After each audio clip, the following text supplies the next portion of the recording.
Hello, weirdos and weirdettes. Welcome back. We are recovering from some technical difficulties. Hopefully, we will be streaming better now. So please let us know if the video quality is where it should be. We will now return to our regularly scheduled program with me painting Hoffmeister, the Hoff. Okay, so yeah, let's get back to that, shall we? All right. So we had just finished putting a wash on the flesh, and that was about as far as we got. Yes, we're looking a lot better. We got a little bit of a blue tint to the front camera, but we are at least not lagging any more than normal. The 15 to 20 second lag, which is normal for Twitch. So that's good. We're where we need to be, it looks like.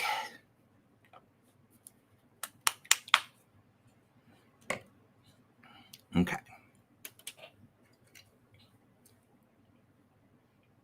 But we lost the viewer. Okay, so we did barb flesh first, and we're going to come in with barb flesh again after a wash. This will help brighten it back up a little bit.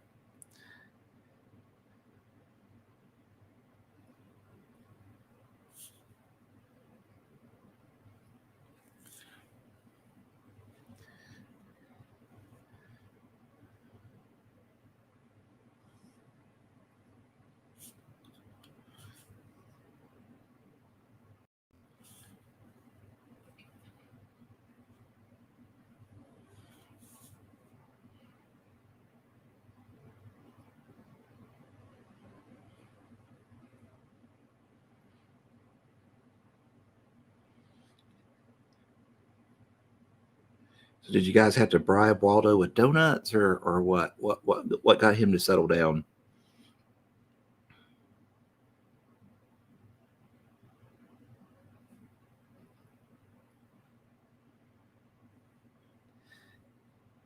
Hoffman was always that one team I want to try out. Had to use the Be Good stick. Nice. Okay. So he doesn't respond to treats, huh? Yeah, sometimes, spare the staff, spoil the child, right? Hey, Rave Squidly, yeah. I kind of want to try him now with this new model for sure myself. I just problem is I want to try everybody all the time right now. I can't help myself. I buy too much. Hobby assistant can see I just had a huge shipment come in today. The entire Yadza keyword, Seeker keyword, and some of the Explorer Versatiles, as well as man, why does that look so white there? As well as the Malosaurus Rex and Off the Deep End, which is another Calypso, which this one's for me. And then I got a Dead Rider finally. And yeah, so big old box. You love teaching the game? Well, I wish I'd had somebody that loved teaching it teach me, because I mean, they taught me how to get my butt kicked, but they didn't really teach me.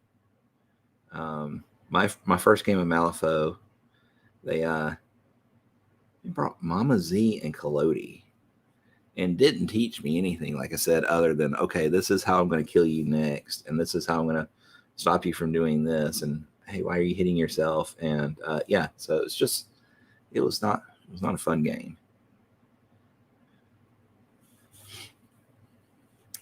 It's a wonder I actually came back to it, or stuck with it after having a first game like that. Jazz Naz, how are you doing? Welcome in, welcome in. Yeah, so many crews I bought to teach friends who want to try. Nice. Oh, he sees everything as a dream. That makes sense. Oh, I don't see the follower name. Was that from one of the YouTubes or was that from here? Anyways, welcome in, guys and gals, weirdos and weirdettes, and those of other persuasions. We are working on Mr. Hoffman, the Inventor, the new title form, who's kind of gotten an upgrade in his suit department. Whose suit is better, Hoffman or Hana? That's a tough choice. Hana's is definitely beefier. Hoffman's looks better, I think. Especially the new sculpt. But hers still looks like it would just tear you apart.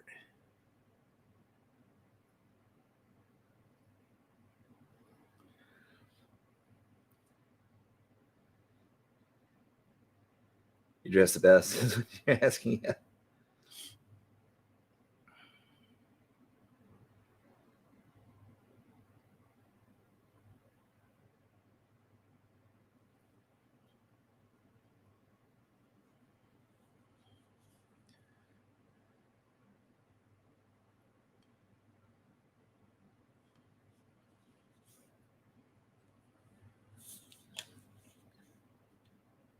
Oh, are you asking who dresses the best? Sorry, Russia. Yeah,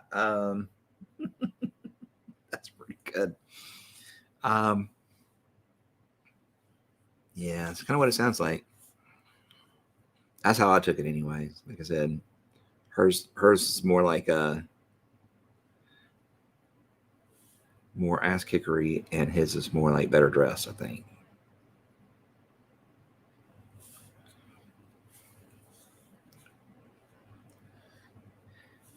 You get the tip of his nose here underneath that virtual reality, augmented reality helmet he's wearing.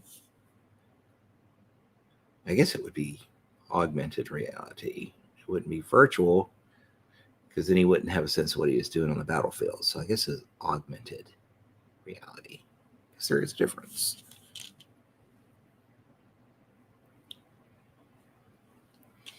All right.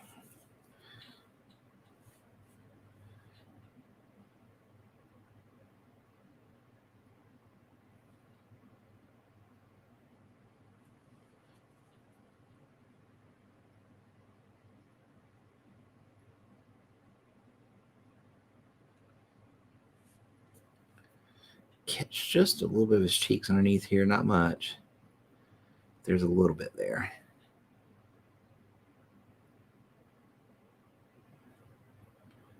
A bit of his neck muscles.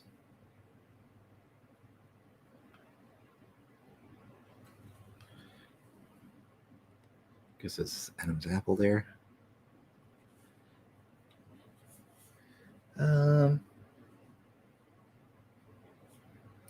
It is his keyword.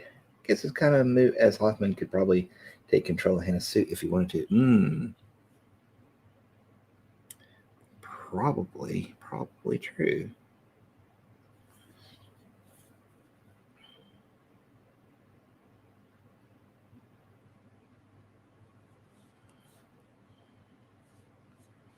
Okay. Now we'll switch over to this is going to be. Sorry, before we were using tan flesh. I kept calling it barb flesh. We're using barbarian flesh now. Before we were using tanned. We'll start putting in some highlights here.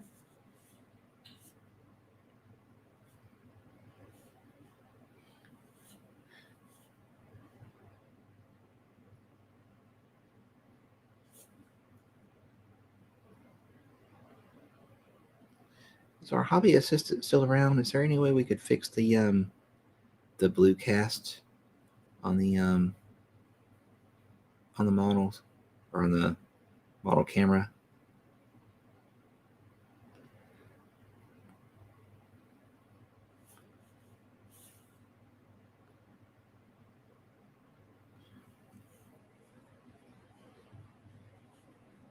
Thank you very much. I appreciate it.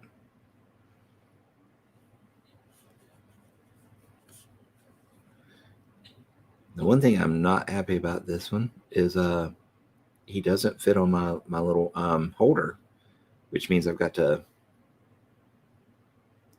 manhandle this one a little bit, which means I have to be careful not to muck up the paint too much.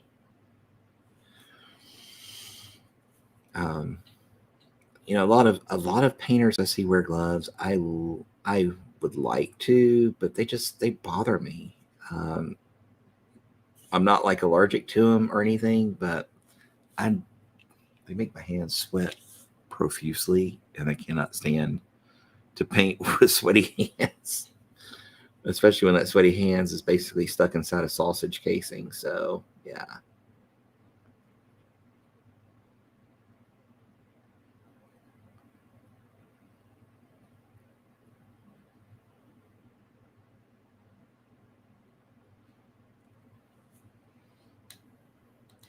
Got to keep the hands free. Yeah, that's the way I feel about it. Like I said, I feel my grips better, and I feel like I tried. Okay, I tried, but when I would take my hands off after a couple hours, it felt like I'd been in the tub. You know how you get all your skin gets all squishy and swollen, and wrinkled like a prune. Yeah, I just don't want to do that. Hands free. Hashtag hands free painting. Yes. Free the hands. Hashtag free the hands. So yeah, I'm not a fan of gloves. Like I said, I know a lot of people do, and I don't know if it's because that's what they were shown, you know, by their favorite artists, you know, and therefore they try and emulate them, or if they really feel like the hand oils cause a problem. I have pretty oily hands. Okay.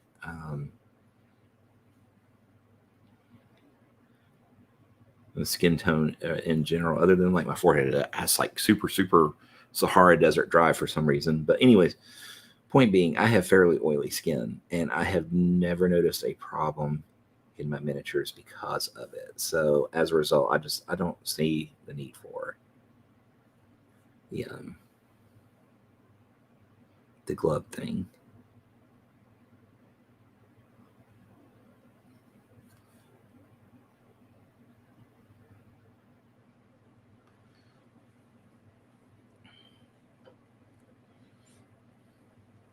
Just hate getting your hands dirty. Yeah, yeah, I can understand that. Um, I have a sink right over there and a little scrub brush. So if I feel my thumb palette has gotten too dirty, then I will just go wash it down, scrub it down, and take care of it.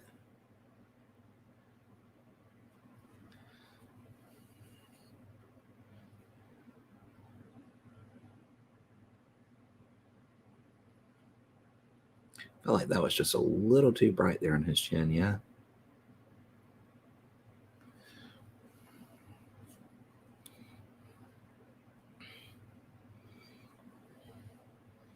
Those who want to paint but have the time to let themselves get dirty. Yeah. It's actually kind of become a joke, you know, about the thumb palette. So at some point, I'm actually going to get around to making a 3D print that will basically be, you know, those old rings that you used to get in the dime store machines or whatever, or not the dime store, but you know, they'd have that kind of adjustable band, had a split in the middle here, so it would expand to fit any finger. And I'm going to put a little palette on top of it, just a little lipped palette, and I'm going to have a little thumb palette right here. Oof, that blue tone is even worse. Holy crap-a-doodle. At least it is on my end. Is it okay on yours? What happened with Hoffman's brother? That I cannot tell you. I am not a lore person. I know. I'm sorry, but I'm just not. However, I have started. I was loaned Rising Powers to start on, and I have been working on some of Through the Breach podcast. So I am catching up on the lore thing, but it's going to be a while.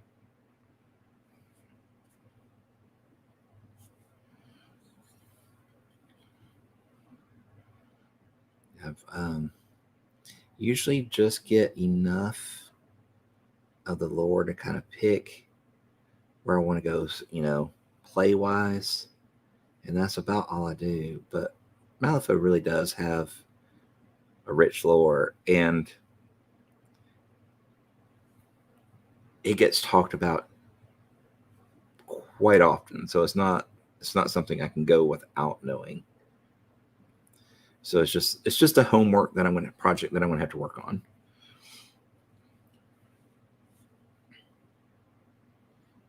If Bob Ross painted minis.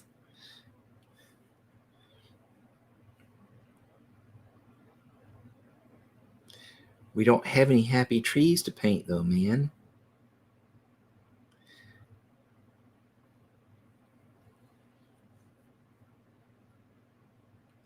I was so upset I missed a sale on that miniature. Somebody was selling one third party, brand new in the box or in the Ziploc.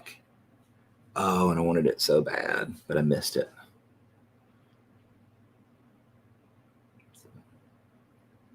So what I'm going to have to get for my budding Bayou collection.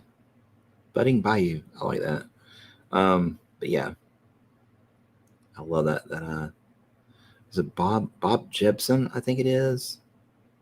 Bob Ross, but Bob Jebson, I think. But yeah, that's the miniature I need.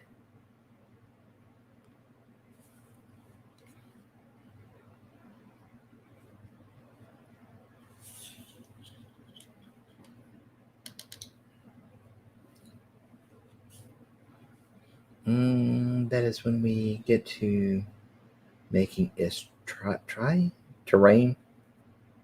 Oh, when we get to making the train, then we break out the Bob Ross. Yeah, there you go. There you go. Although I don't have any trees yet, but it is something I'll be working on soon.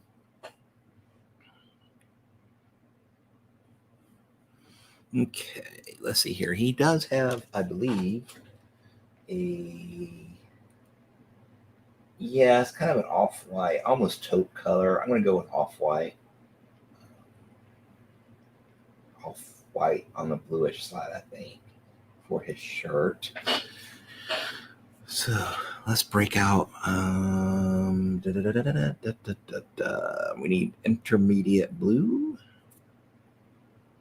Where are you hiding today?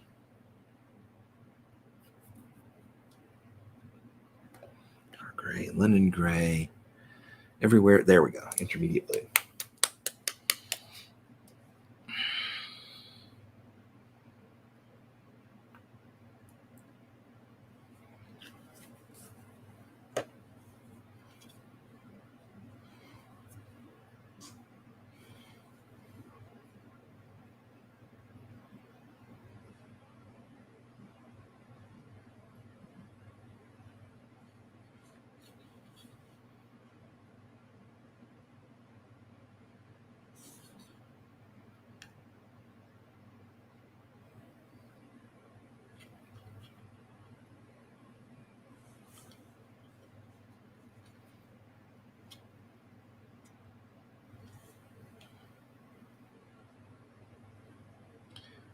So this is kind of a blue gray, and then we'll work up to is it pale blue? Yeah. Work up to pale blue. And then we'll use some white highlights after that. And that should pretty much handle the shirt, right?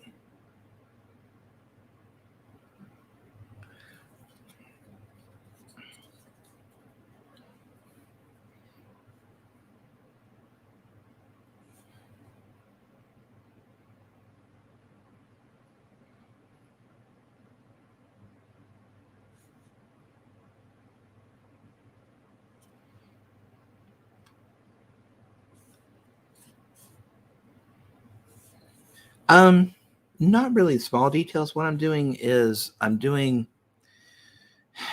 there's an order of operations in painting that helps out. If you paint the innermost section first, i.e., if there's a person involved, you paint their skin. And if they have underwear showing, you paint the underwear. And then if they have pants next and shirt next, you paint that. And if they have a vest next, you paint that. And so on and so forth. You're basically painting the core of the apple first, or the core of the onion first, and then each successive layer outward.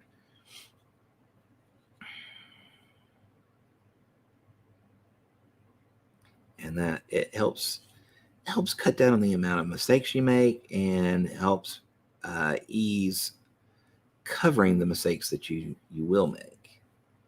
So I guess is the best way to put it.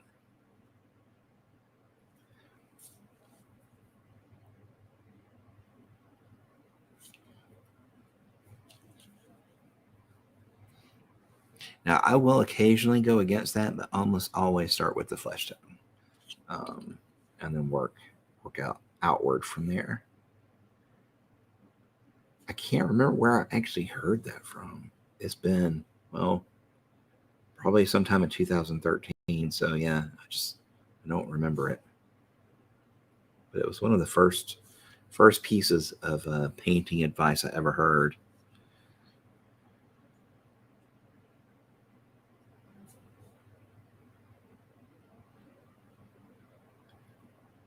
Like I said, there's always going to be exceptions to it, but most of the time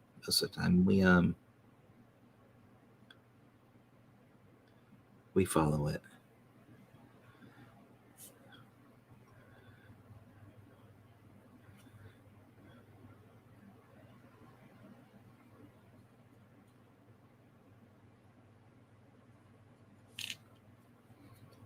Oops. Knocked your arm loose there.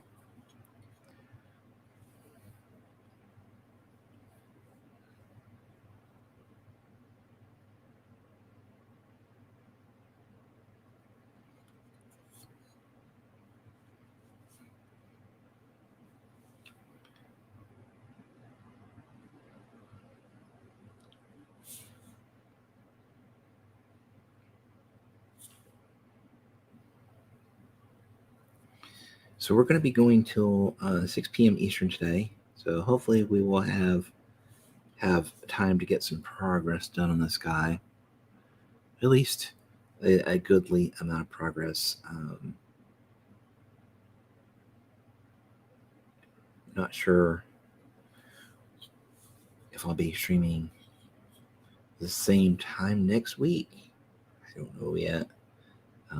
Or if I'll be back on my normal Tuesday/Wednesday or Thursday. I don't know. We'll know soon.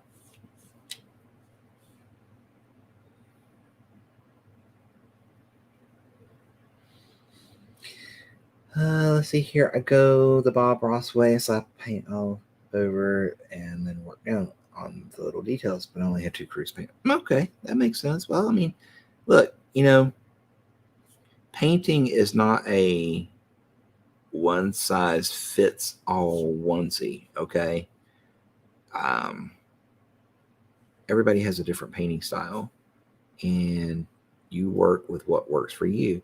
Now, that's not to say you can't try something and find it actually works out, but I'm not one of those people that says, you must paint this way or else you fail, because obviously I'm still becoming my own painter. So for sure, I'm not going to tell anybody how else to paint.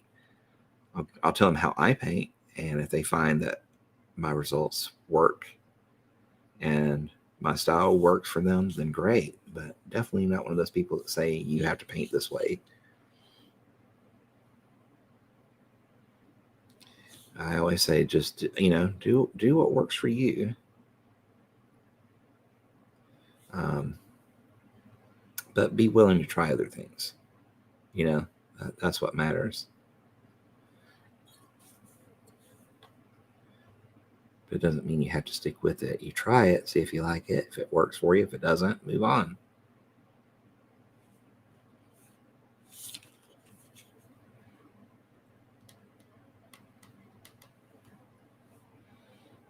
Working on storytelling more than painting, but I do love painting when you can. That's cool.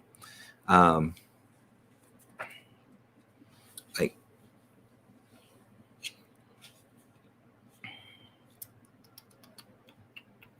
it's got some up there around his neck there. Now, see, what I mean by doing the inside out thing is like, if I come in here and I put this color down, I can slap it all over the vest. It won't matter because I'm going to be painting that vest over, right? I have to be careful around the neckline, but I only have to worry about one edge that way.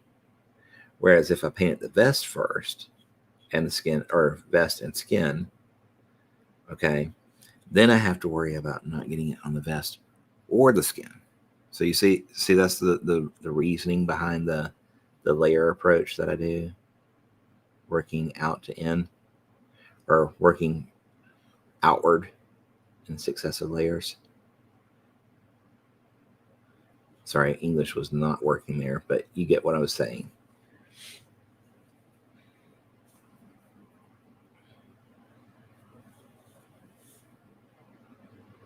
I am hoping my voice holds up for the next 3 hours and change.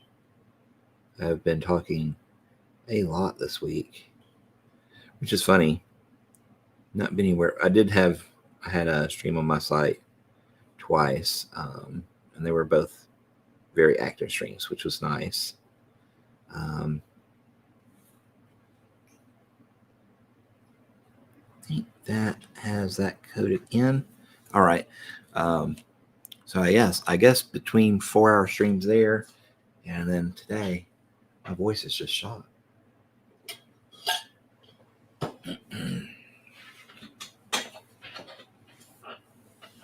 You get it. I hope to try it next time you can sit and paint. Yeah, sure. Excellent. Sounds good. Just show you guys what I've been working on real quick. This is my my Seamus crew I'm working on. Now, like I said, I started out doing them real quick. So the skin tone really needs a lot of work. But that was what I was talking about, doing quick skin tone or doing skin tone first. They all have their skin cut in. But, oops. The unfinished ones are out of reach. I'm not going to get to them. But anyways, I wanted to do kind of a blue-gray, purpley kind of skin tone for the undead ones. I had a lot of fun with those. Still got to do the three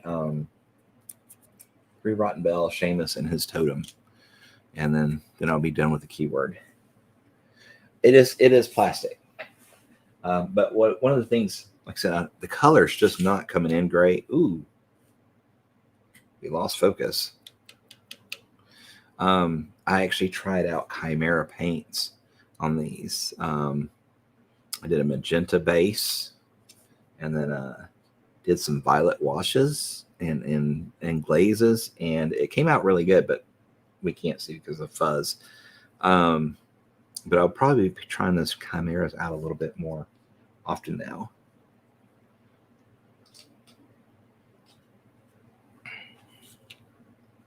I had gotten them and just didn't feel like doing the mixing thing all the time. Thank you. Got the focus fixed now. So I was going to sell them to a friend, and then they ended up picking up a set. So I was like, well, I'm not selling them, may as well get to using them. So that's what we did. Oh, sure. Chimera magenta, and then Chimera violet. That's what I was using on her. And like I said, the color is really nice. I think. They're really, really strongly pigmented. So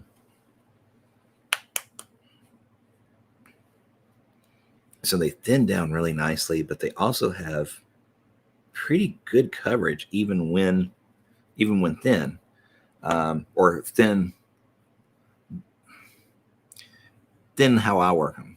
But you could probably take them much, much, much thinner, and then get these really nice filters, on the colors. So they're pretty awesome. Definitely going to take some work getting used to. Once I settle, ooh, sorry, gosh.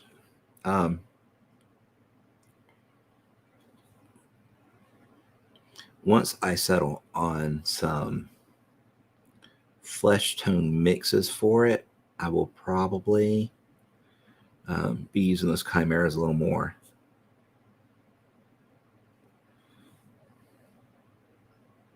Now this is a little bit of the intermediate blue we started with, mixed with some pale blue.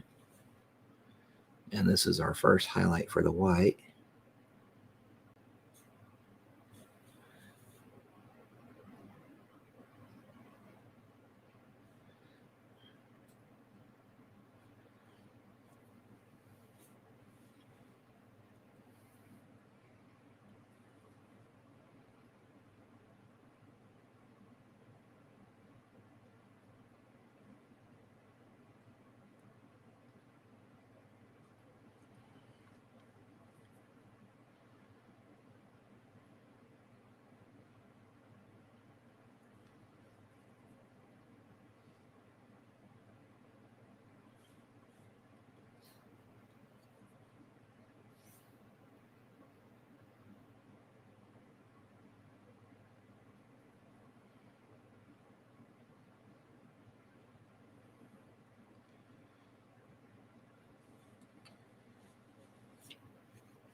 Okay. I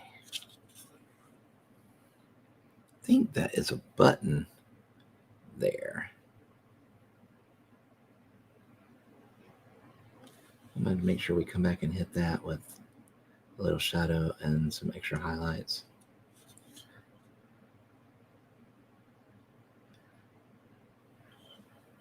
Probably won't matter a whole lot because we're going to be doing OSL in that effect area, so it's probably going to be kind of overshadowed anyways, but may as well keep it if we can.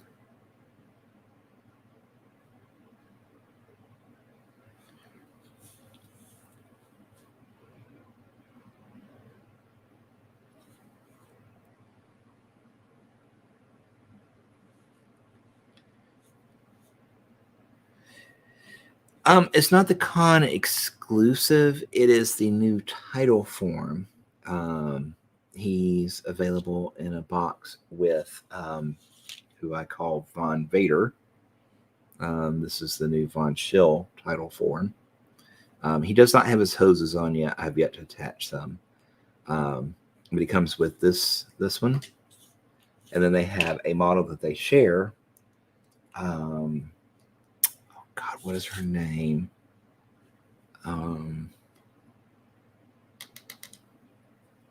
I have forgotten it.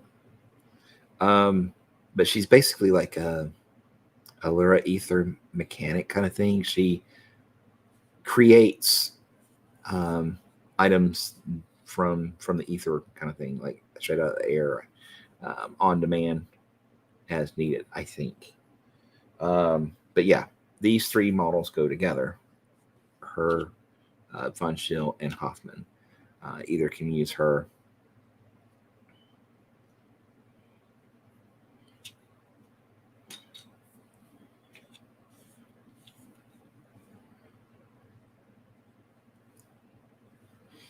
Oh, you forgot that happened in the story. Yeah, so crazy. All right. So come in and get a little bit of highlight here on these collar.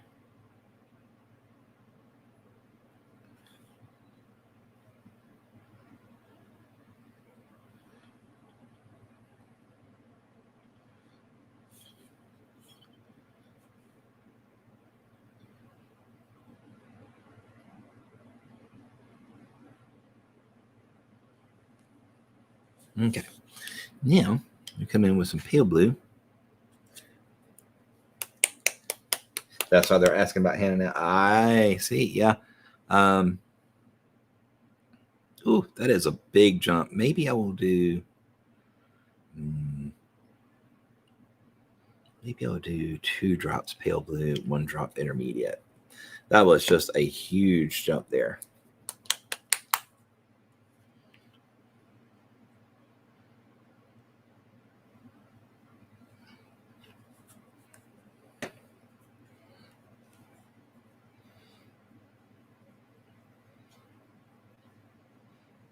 It was funny. Right before stream, my cat was piled up here on the back of the chair, and I was like, "Oh, he's going to grace us with his presence all during stream." The second before the cameras went on, he jumped down. He has the sixth sense of when the camera's going to be on. He's like, "Nope, nope, nope. That's a whole lot of nope. I'm out of here." He does not like the cameras.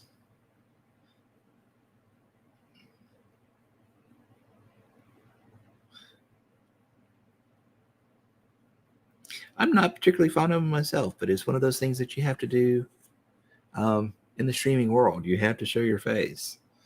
Now, if you have one of those radio personality voices, you can get away with not showing your face. But it still probably works better if you do. But I don't have either. I don't have that.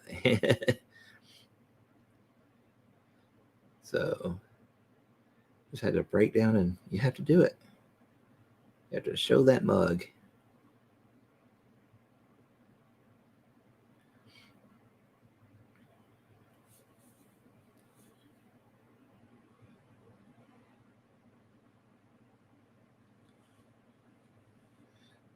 Same, your cat will try to end streams.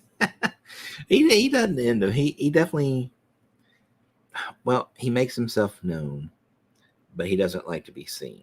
And how he does that, it started kind of like a whole meme on my channel, was he does these chain sneezes, right? Just one sneeze after another, just rapid fire sneeze, sneeze, sneeze, sneeze, sneeze. And so he kind of earned himself the nickname Captain Sneezy Pants. And I literally have merchandise in the works with cats sneezing and stuff like that.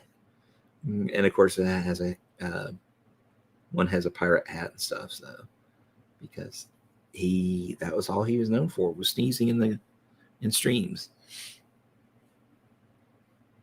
I can tell a good story. People would listen. Oh, well, I don't know if I can tell a good story. So I don't know.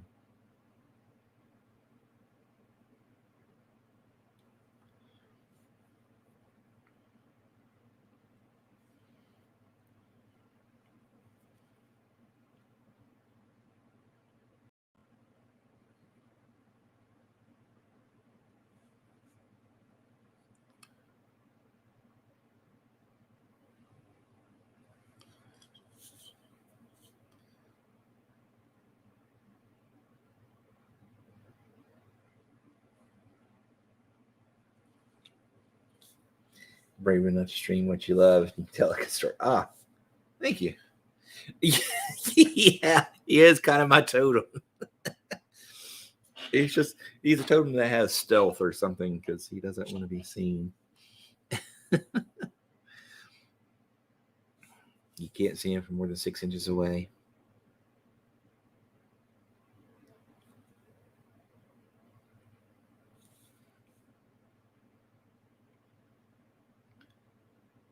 But I appreciate the kind words there. But yeah, it definitely took a whole new mentality set to do the streaming thing for sure. But by the time I got here with Wyrd, I'd been doing it for over a year, so it's not a big deal now. But boy, when I first started streaming, it was rough.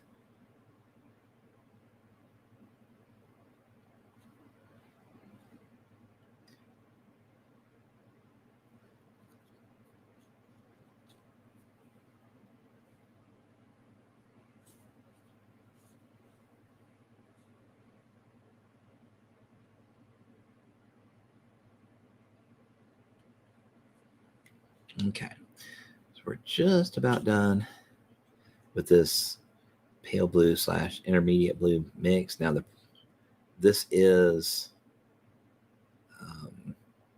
3 drops of pale blue to 1 drop of intermediate. That tells you it's pretty potent.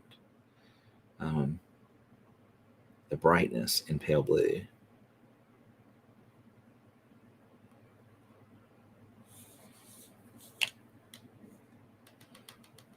What crew would I lead?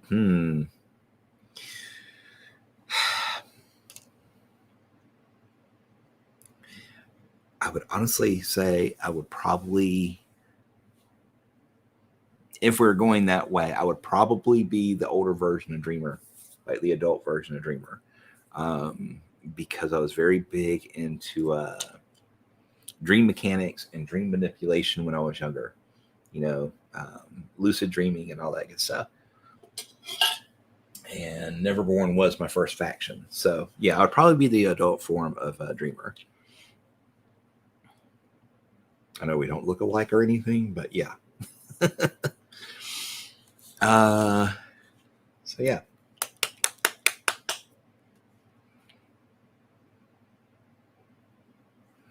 Okay, pale blue coming in next. This will be our final highlight on the shirt tone.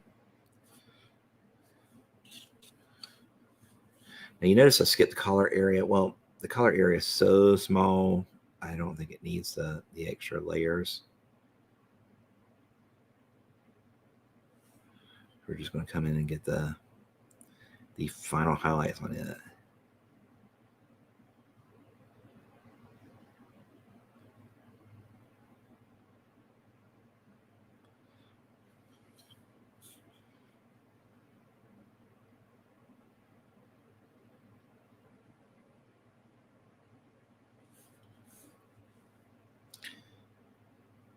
So,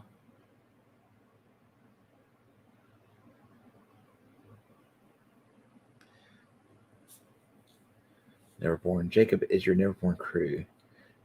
All right. Okay. Well, Jake, you're talking about Jacob Lynch, who's now 10 Thunders only.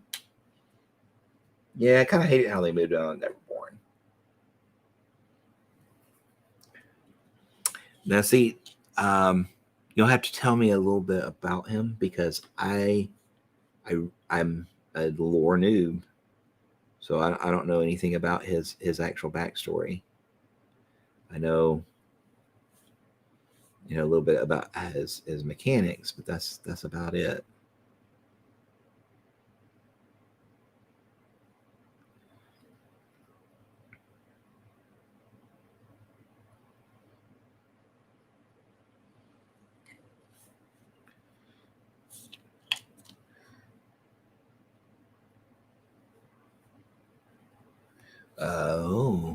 Oh, Huggy, huh?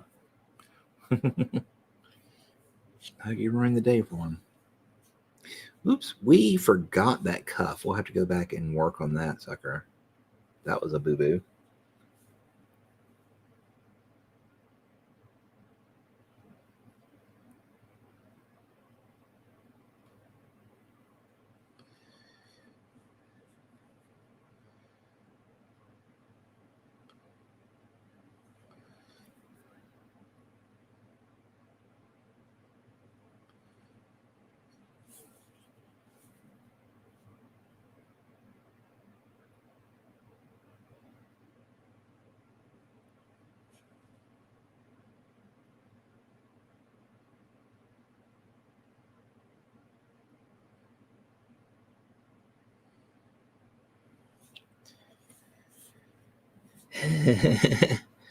Yeah, I actually I had fun painting that model too. He was very experimental. Wasn't quite sure how I wanted to go with him, and I ended up doing this color here, pale blue, as a skin tone, right? Which is very, very, very pale. And I washed it, and I didn't like it, so I came back and I did. What was it? I think it was amethyst. It's amethyst purple. Sprayed it from underneath, right? Then sprayed this from above, like at a 45, all the way up. And then I came in with the purple wash mixed with some medium and some flow improver. So it's kind of like one of those, God, what are they called? Contrast paints from that other company. And went all over him with this. And then I did red wash sprayed at his extremities, like across his hands, his feet, around his mouth, and on the tips of the tentacles. And it really came out good.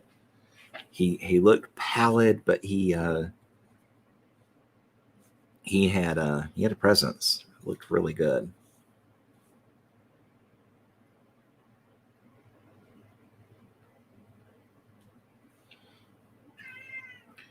What? You can't just talk on my stream like that, sir.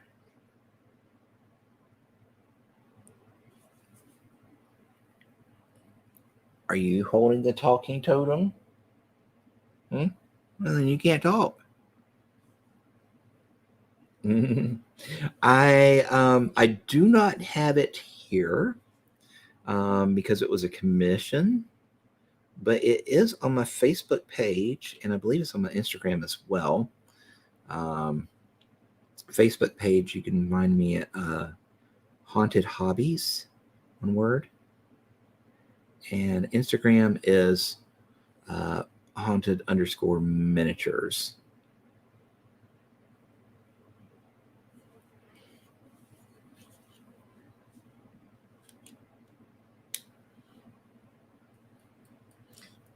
As a fish monster, and no, you can't eat my huggy. Nice. Let me see real quick. No, I can't really do it because if I do, then it would bring up my other website because my other browser because it's the default and it's got a billion tabs and it will slow me down. So I can't bring it up. But yeah, it's basically facebook.com/haunted hobbies, and then look for the 10 Thunders folder in the photo albums, and you can see the huggy there. Appreciate it. Can I type it out? Sure, I can do that. I can do that. Real. Oop, that was your tail. Well, I'm sorry. Don't put it in front of me like that.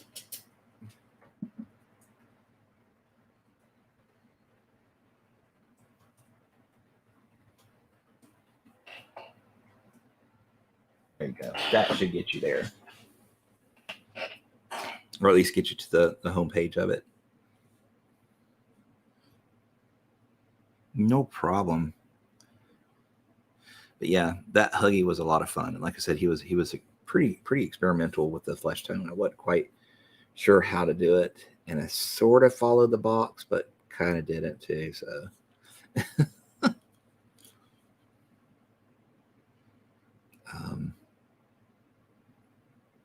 but that was one of my longest clients. I've been working on the entire 10 Thunders faction for him. He basically sends me a keyword at a time, and we're down to the last couple. We got Shenlong and Yuko and Yanlo and a couple of versatiles, I think, and that's it. We got three keywords left.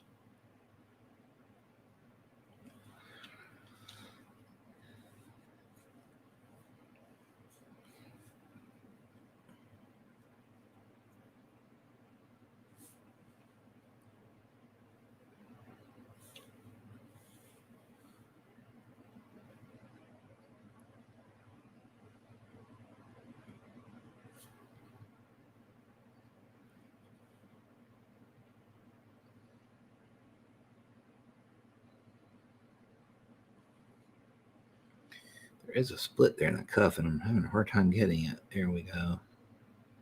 Now we got it.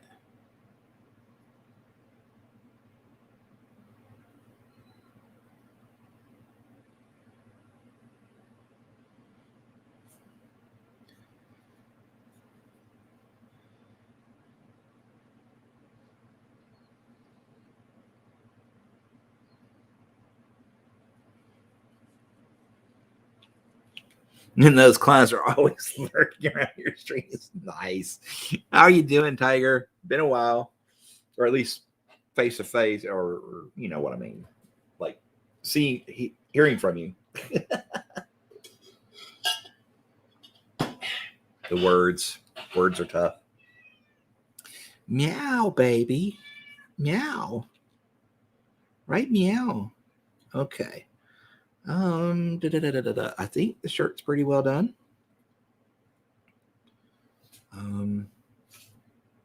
Is all good. Fantastic. Fantastic. Let's see here. We can paint on the vest or the pants next. They're both basically, I guess the pants would technically be next.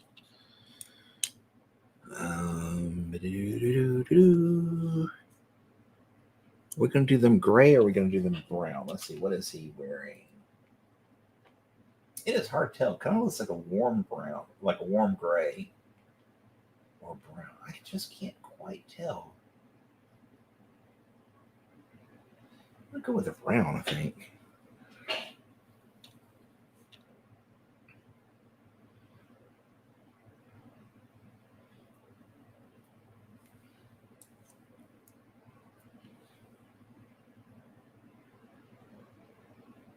Well, like just before finishing.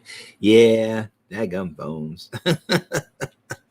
All right, I'm going to go ahead and start putting in the red base. And this is actually going to go on a goodly portion of him. So let's go ahead and start it. Because he is not like all silvers. His artwork depicts the armor plates, like the big monster plates of it, being painted in painted red.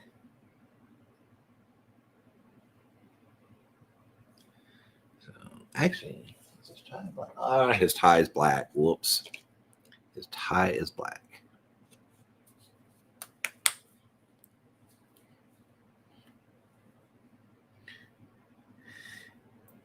And we are Tiger, getting fairly close to starting on your Yuko. I mean, I can't say real close, but we're getting closer. I've about knocked out 2/3 of the one in front of you. I've just got to finish out that last third and then do the basing. The basing is all going to be resin work.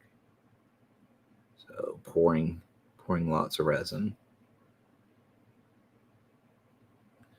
which is entirely new to me.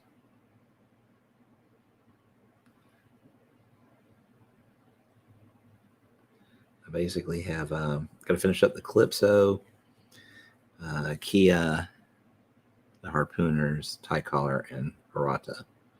Or not Hirata. Yeah, Hirata. Hirata Nagatoro, or whatever his name is. And then they'll do their bases and they'll be on the way.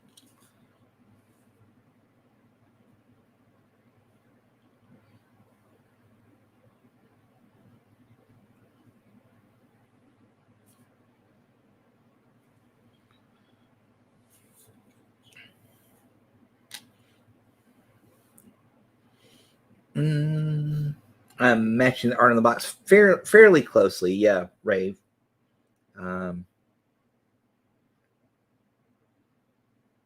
like you've gotten any face-to-face games. Really, what's going on? Because for a while there, you were doing Wednesday night games for pretty regular, weren't you? Have you just been otherwise occupied as well?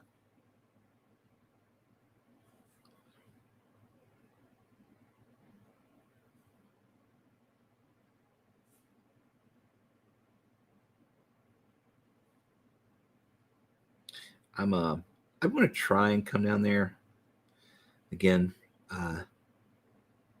in about 4 weeks when I have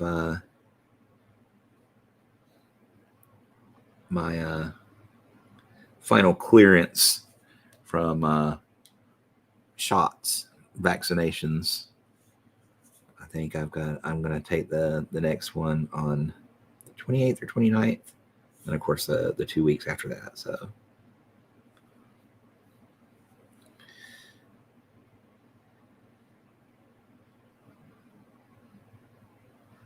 I wasn't really concerned about it because I don't deal with the public much. But so I have elderly parents, and one of them is immunocompromised now. So I was like, I guess I'm going to have to, especially with the Delta variant.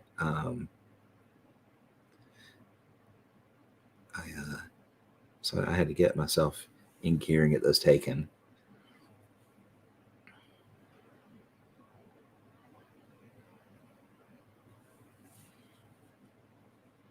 Oh, you had a lot of family stuff to deal with. I hear you. Let me know when around, make it a point to swing by. Cool. I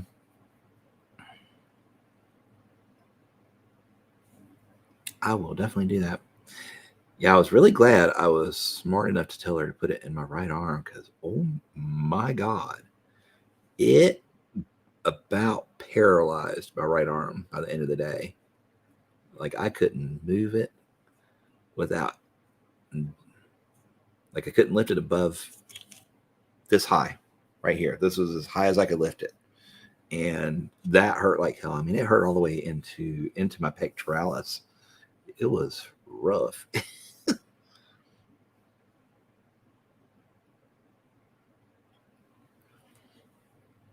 Looking to do another tournament on 10:30. Nice.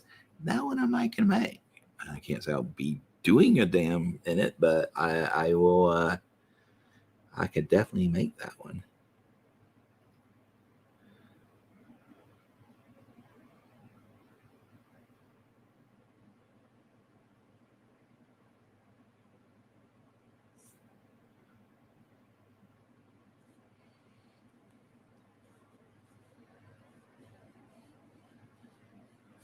It was my first one. The first COVID vac did that to me, and supposedly it doesn't do anything. But you know they're talking about you have a stronger reaction to it the stronger your immune system is, and basically I'm Wolverine. I don't ever get sick, and so I guess it. Oh, which one? It was a Pfizer one. Sorry.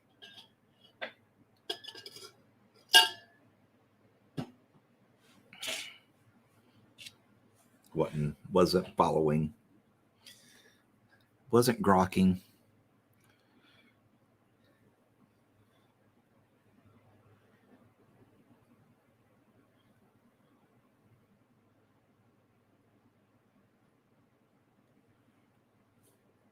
Same one you got.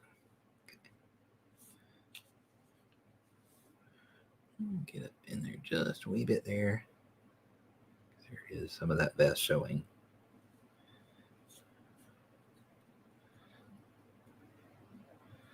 Okay, actually it comes down a wee bit right here too. Yep, it does. And did you have oh wait, no, what is that?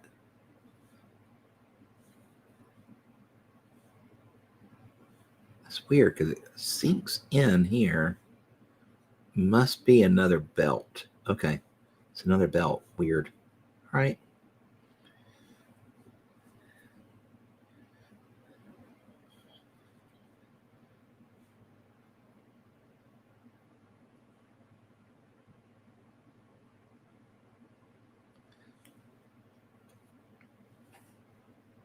Okay, looks like the kneecap is metal.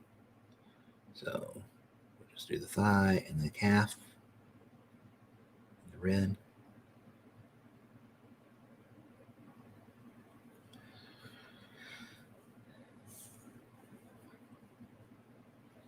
Also got Pfizer. My arm ached pretty badly for a bit, and there was a little fatigue for the first one. Second one, I had a few hours with fever, and that was about it. Yeah, see, I got no fatigue, no fever, just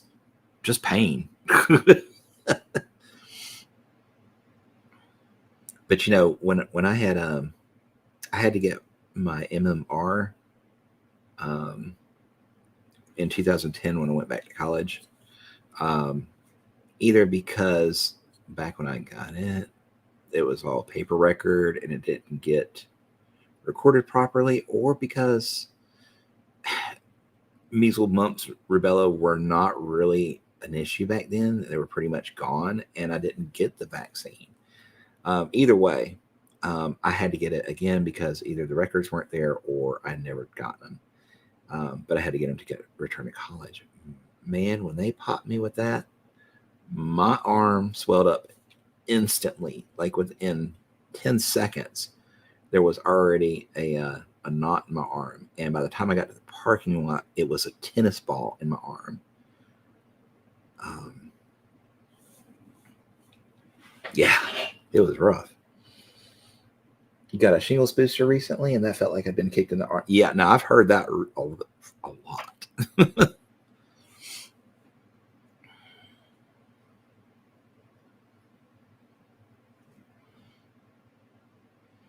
My mom's actually about to go get that one.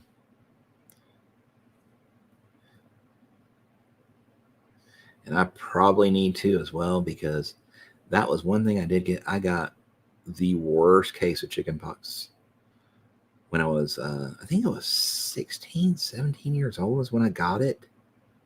And of course, like the older you are when you finally get it, the worse it is. And yeah, so I'm probably high risk for shingles. Now I'm wondering, that seam, and I think it's a wrinkle. Okay, we'll just continue it to here.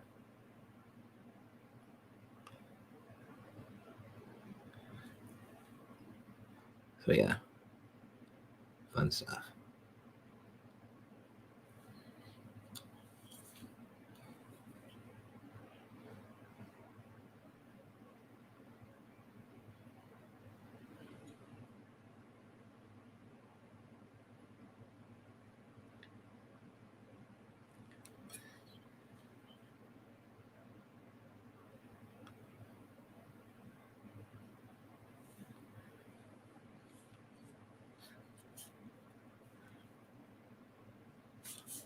So off that subject now.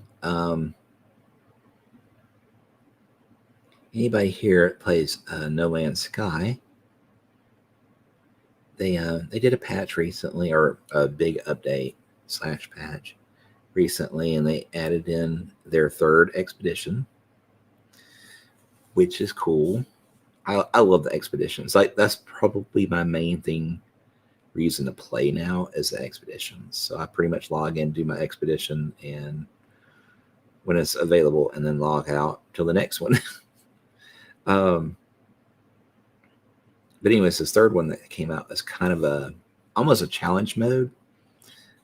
They stick you on a hazardous planet, which has storms about every minute and a half, 2 minutes. Like, they clear up, and then you have 2 minutes of clear skies, and then right back to another toxic storm. But anyways, they give you an exotic ship, but the exotic ship is broken. And unlike your old snub nose that you get with them normally, with a new play, it requires these exotic and uncommon items to fix. So you have to kind of work through some of the quests, some of the other expedition goals, to get reward items that can help you fix the ship up. Anyways, a lot of people started doing speed runs, and I think so far the fastest anybody has done is 4 hours. Last night I got to 4 hours and 12 minutes. And I've written down a workflow for it, and I think I can get in sub threes, or not sub threes, but I think I can probably hit 3.5 tonight, depending on RNG, where they drop me and what's around.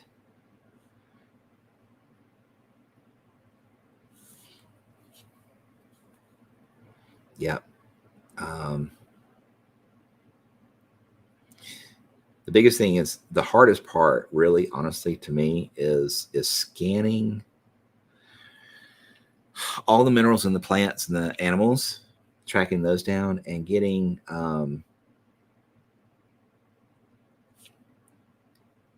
to a trade outpost. Those are usually the hardest, longest processes in the whole thing, because most of the time those guys are hours away.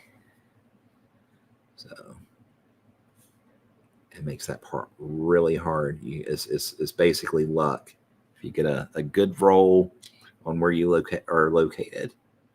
And I don't like those kind of things where it's RNG, but the other thing you have to worry about too is because we all go to the same planet, there's 1.5 billion bases there, and most of them are inactive, which means you have a hard time placing bases. And that is one of the key things that you have to do, is place a base. So yeah, fun stuff. You've been burning through Deathloop this past week. Is that the one where it's like two competing assassins that are basically trying to kill each other?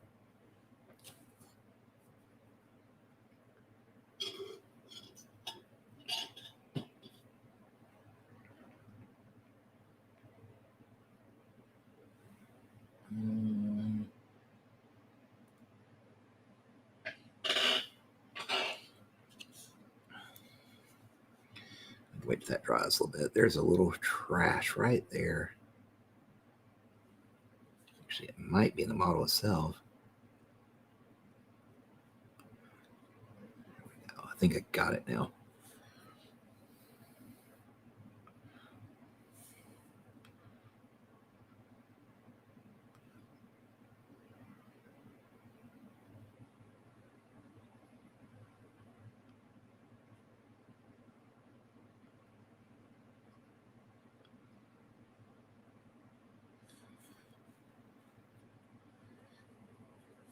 Okay. Now we got to do this outer plate on the arm. Now I am kind of going against my little rule here of doing the inside out. Like I said, there are exceptions, and this is kind of one because I'm already doing the red on his vest, which was the next layer. So I'm kind of doing the red base coat on the armor plates.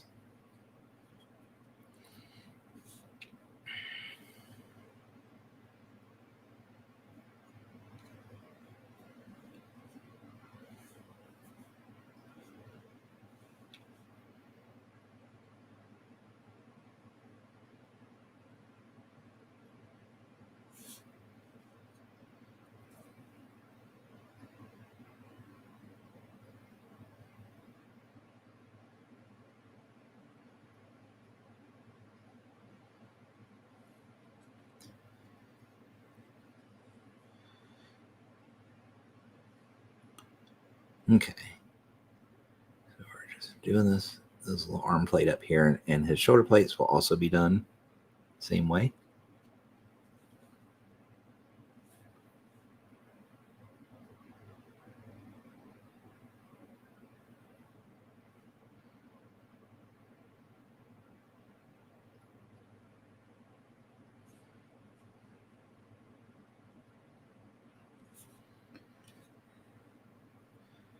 Tiger, are you still there? What is that Deathloop game about?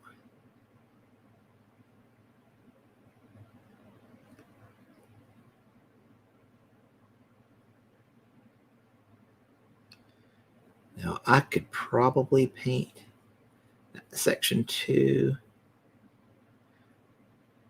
Just need to look at the reference again and see if it gets painted or not. For right now, I'm just going to do this outer center section.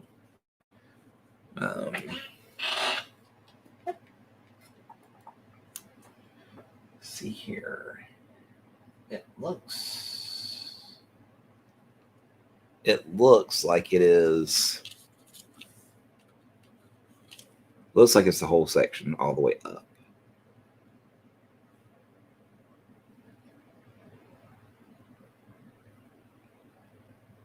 So that's what we're going to do.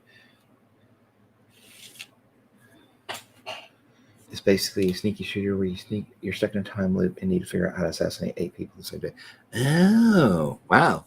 Okay, so another one with the time loop, because I think that one that I was talking about, the 2 assassins trying to kill each other, I think that one is also a time loop setup.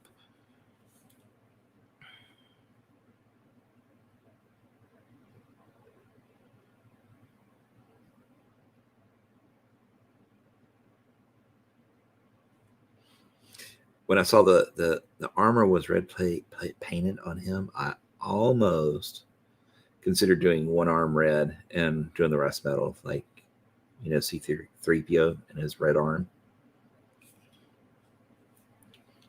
just for giggles, to see if anybody would pick up on it.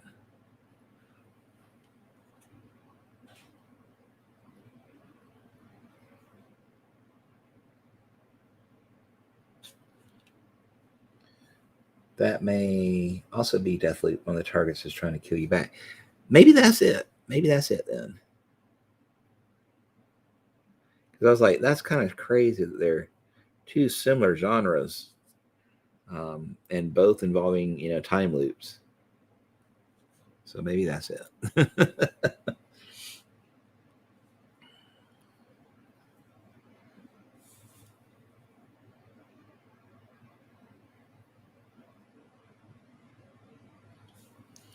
Now they show his hand being red, the back, like the palm of his hand being red too. I am not going to do that. That's just, I think we're getting into territory of too much red. I don't want him to look like, you know, a hot rod, although he technically kind of is, but I don't want it to look like only a hot rod. You know, he's kind of like a what Mark was silver and red? Mark 3 Iron Man. What we're gonna go for here? Because I think most of the other ones after that were the red and gold, but I think Mark 3 may have been silver and red.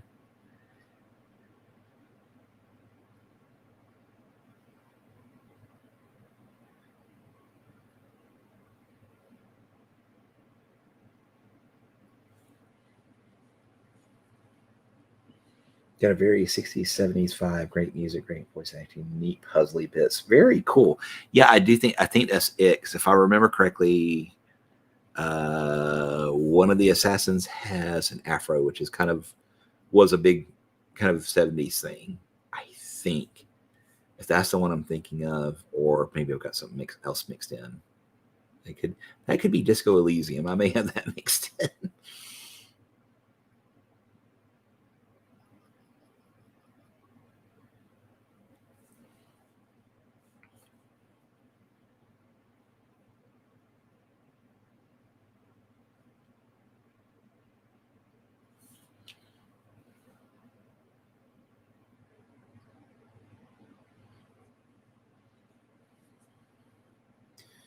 Okay. Just about got that base coat in. We'll have to hit a couple thin spots here. This black red paint that I use for my red base it's a really great color. It is very dark and kind of more a brown red than a black red. I think they just call it black because it is so dark. But it's a very thick paint, and you can get it very chunky, very streaky, real easy. So it definitely pays to do some thinning in it, which means you're going to do more than one coat most of the time.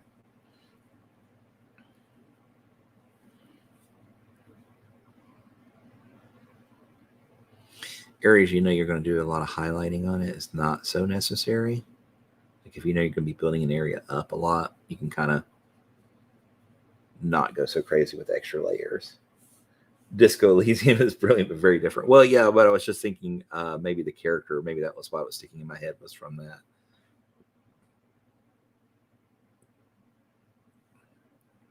Or it could just be having flashbacks. I don't know.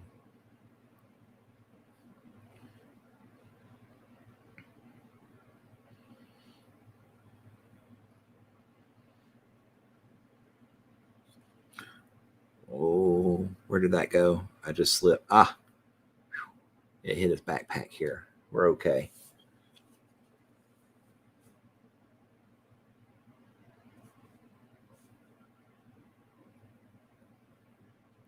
Getting on that little gray bit is not a big deal. We can fix that real easy. If it gone anywhere else, it would have been an oopsie. For sure.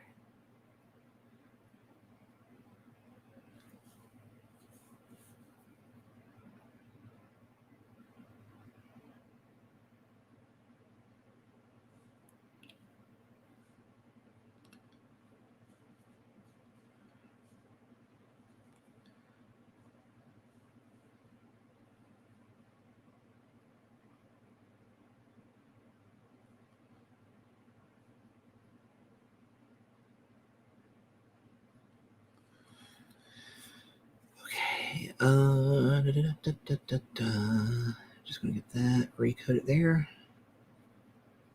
Think we're good on that leg. Swing on over here to this one. Get another coat down.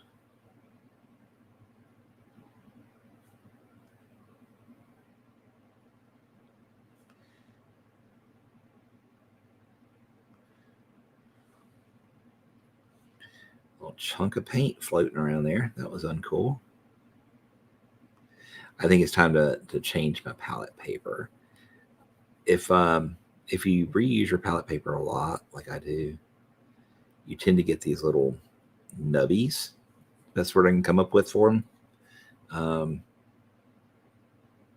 Where old little bits of the paper itself come loose, or old chunks of paint come loose due to moisture, excessive moisture. They'll break loose and come up with your new paint. So this time for a new sheet.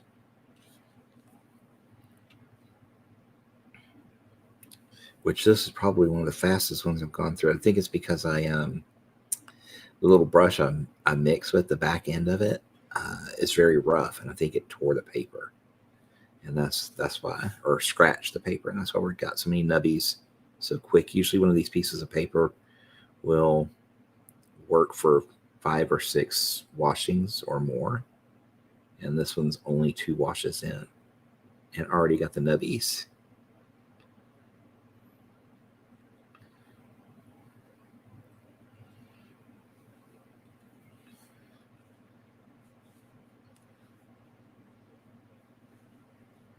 Okay, get some edge there.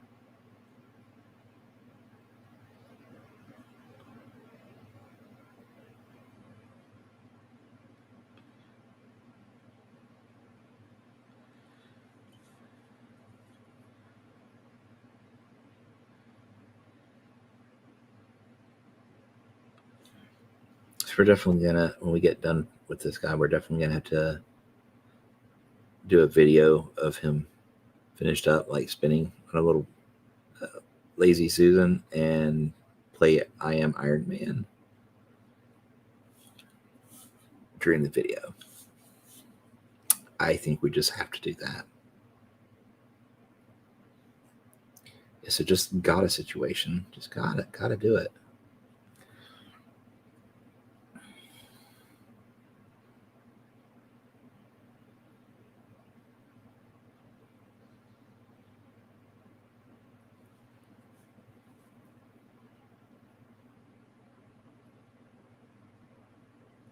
I mean, if he didn't have half his head covered with the machine, I would probably, might have gone with the Iron Man thing. But since he's got half his head covered and he's got the red and silver thing going, he's definitely the Malifaux Iron Man, I think.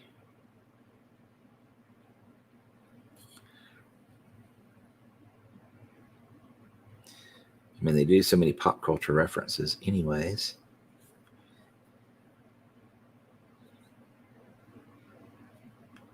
Only makes sense, right?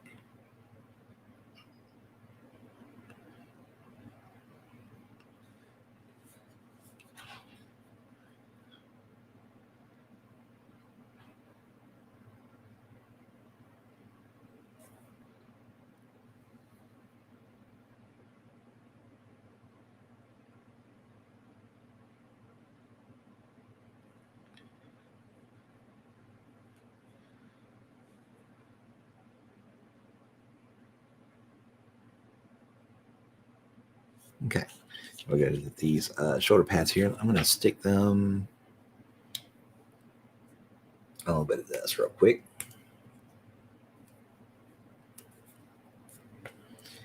Pretty sure that goes on the right arm. This goes on the left arm, I think. I hope.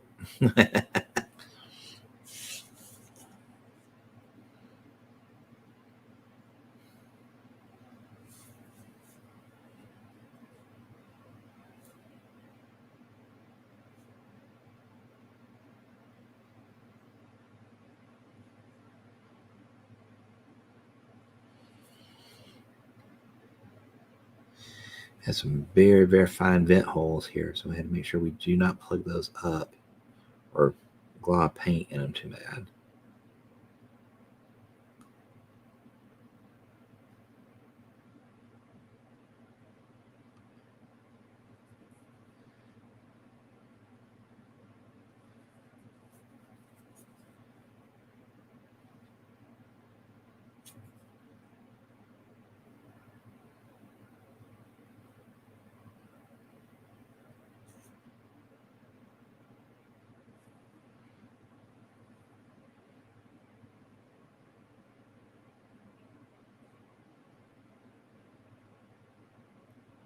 This would have probably benefited from being airbrush these, but yeah, they will be fine.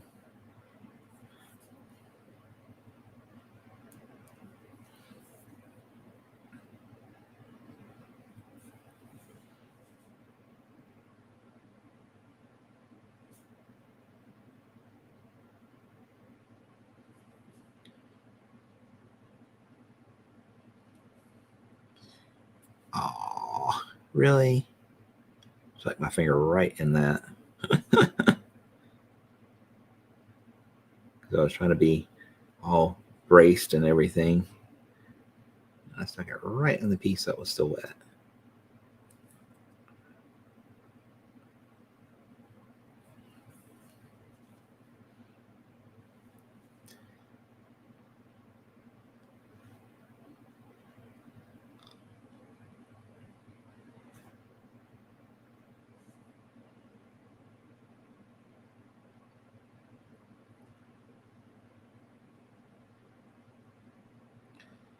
This looks very thick, but it is mostly water, so this should evaporate, and you'll see all those details pop back out once it's evaporated.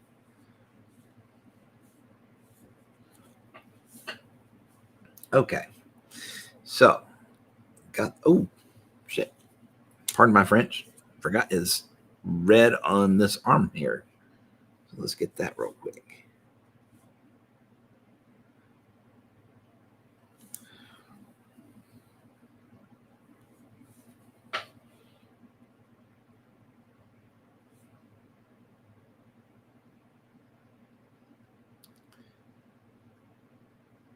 It's good because this will let the give the shoulders time to dry, and then we can start on their next coat.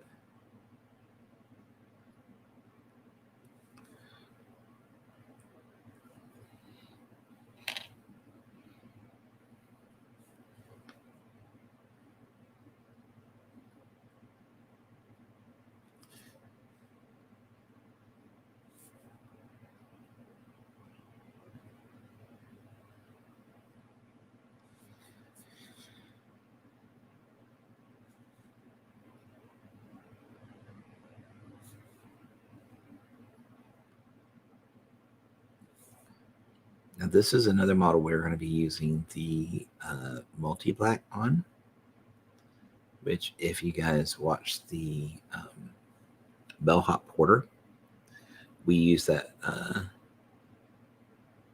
on him as well. So when we get our highlight sort of set on the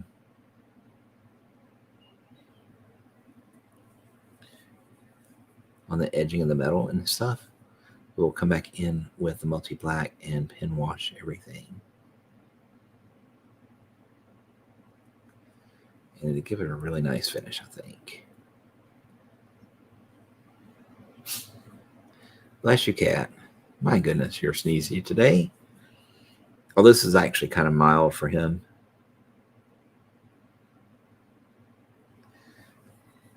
He seems to stay less active when I stream Wyrd for some reason, which is kind of cool. It's almost like he knows, hey, I need to be quiet now.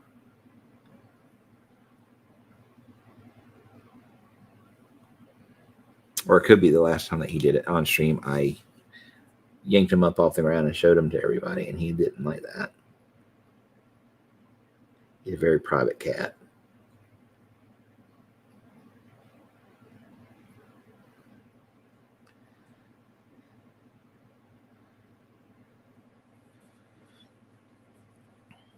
Okay, just about. That one is dry. And you see now all the details are back. They look like they were obliterated, but they're not. They're right there, ready to go. And this one's almost done as well. So let's go ahead and start working on getting the second coat here for this one. Really doesn't need it, but I'm going to go ahead and give most of a second coat anyways.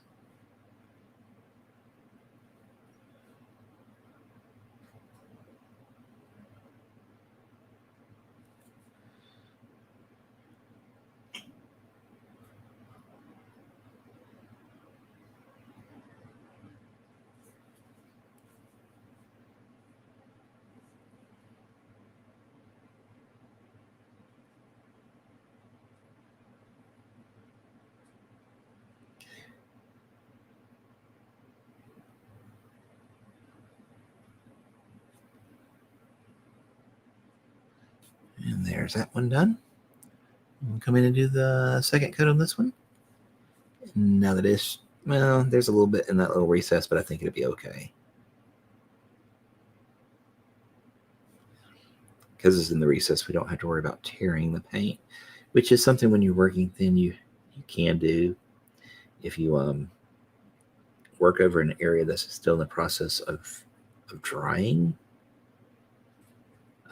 you can literally rip the paint up, and it not only is a problem that you have to come back in and repaint it, but then you have a problem because you've ripped paint up, you've got a differential in height now because there's a layer of paint missing. And it doesn't seem like a lot because you're painting thin, but yeah, you can see it when you've ripped it off, even if you paint over it. So you have to kind of build that one little area up a little bit and then paint over it once it's finished drying totally this time.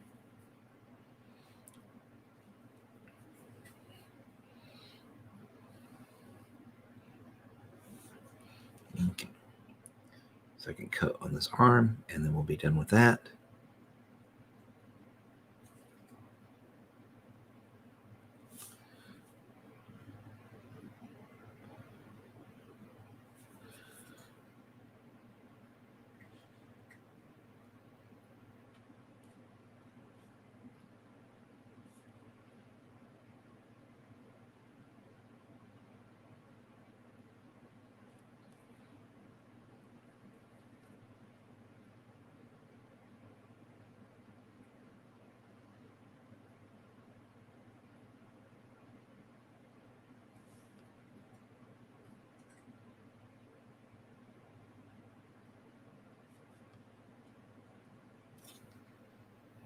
Okay. That has about got those covered. This one, we'll have to do some touch up down in this area.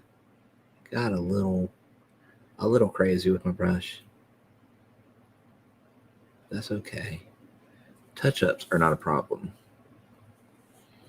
Okay. Whew. Red base is in.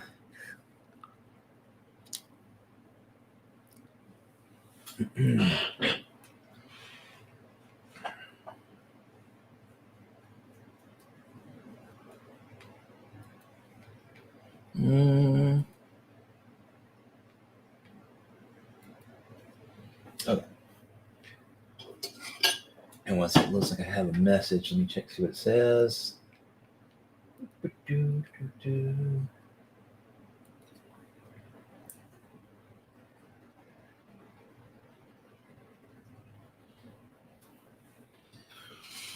just her asking if I needed a break or to let her know if I needed one. Good. I am going to come back in here. I know we kind of finished the shirt, but I believe the way this vest tapers off that there might be a little bit of shirt showing. I don't know. I can't tell. I still think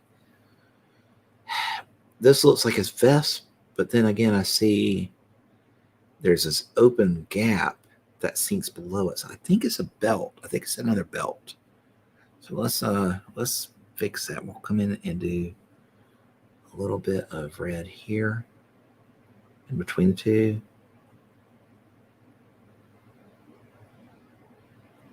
And yeah, I'm just going to drop it in here. Yep, that's what we're doing. Okay. And tiny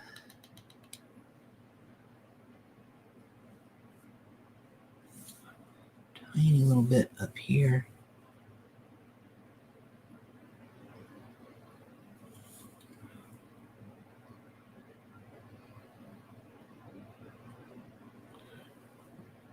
Okay.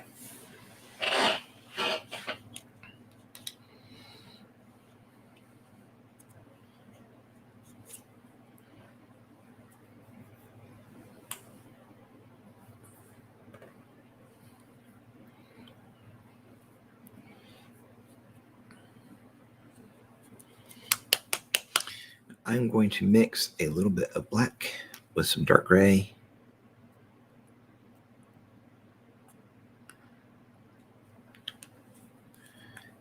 For his pants.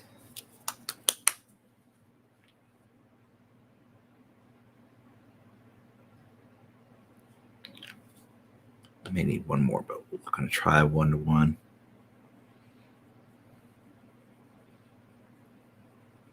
Yep, one more drop of black. That's what I thought.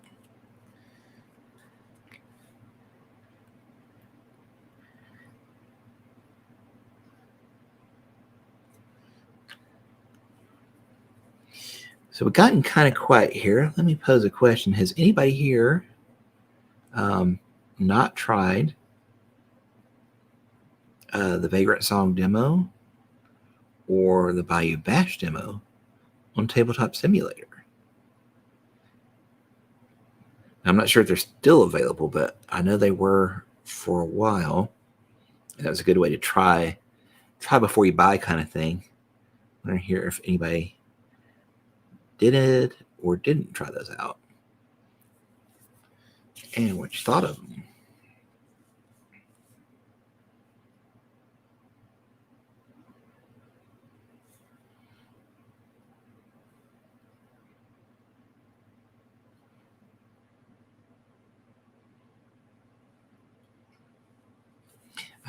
I did beta testing for Vagrant Song. I wish I'd gotten in on the Disco Elite on the Bayou Bash. Jeez, Manini. That one I did not hear about until after it was already finished, unfortunately. But I did enjoy the beta testing with Vagrant Song.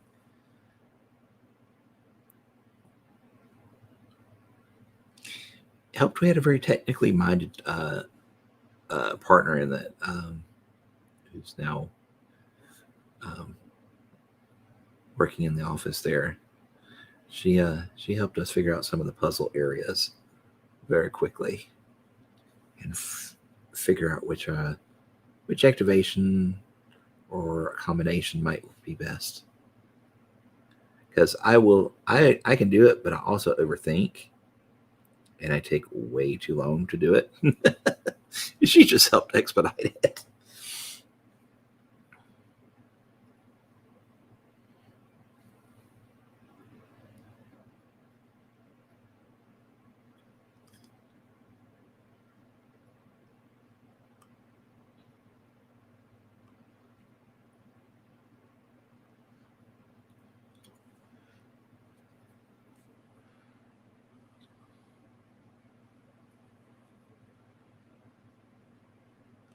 Okay, so if you look, this is a 2 black, 1 dark gray mix here. This will be the base of our slacks.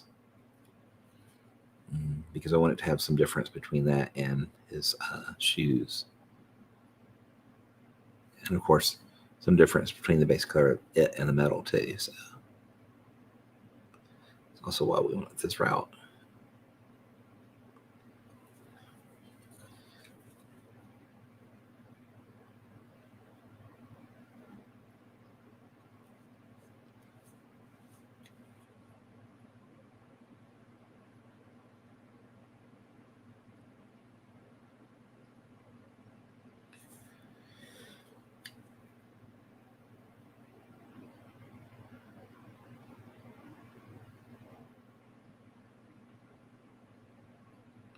Okay, got that cut in there.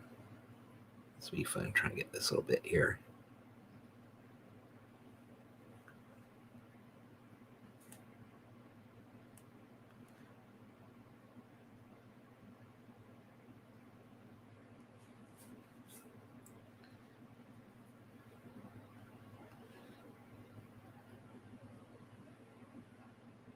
Huh, is that thunder?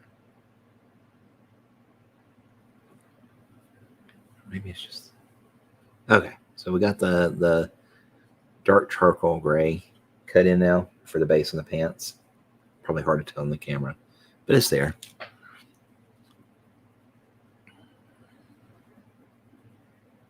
Get a good rinse on our brush.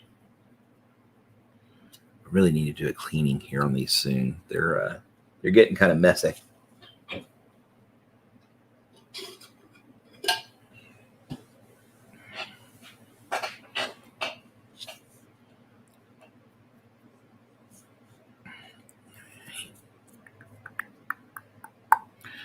So dark gray next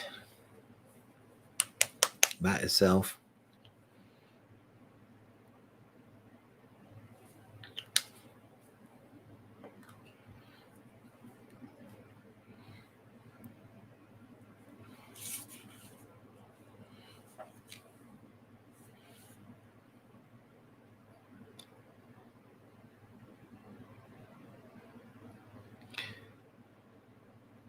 We do have some nice texture on these pants, so we don't have to do the sketchiness that I do. You know, when the pants are kind of light on details.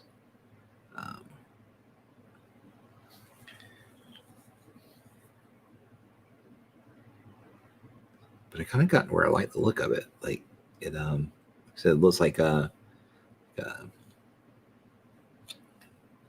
pants have kind of a reflective quality.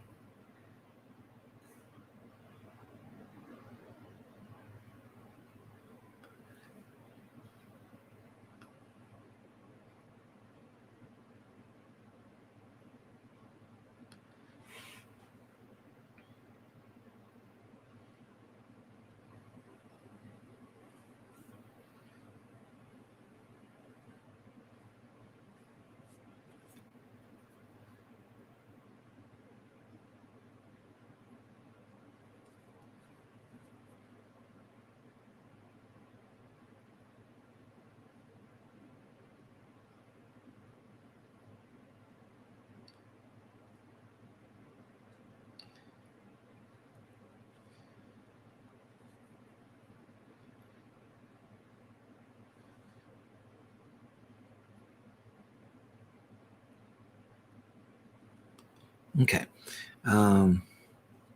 Get that locked in there a little bit.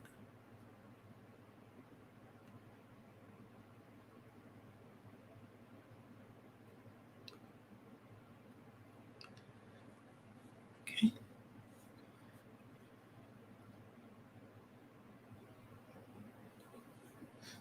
Okay. So now we'll go to that. I think we're going to mix a little bit of London gray in with that.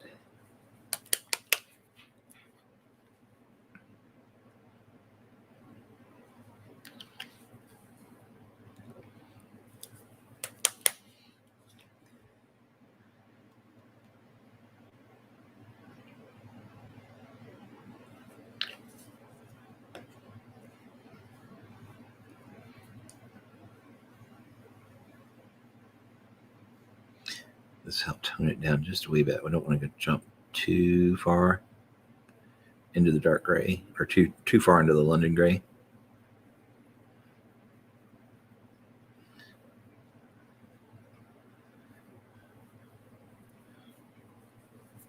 Okay.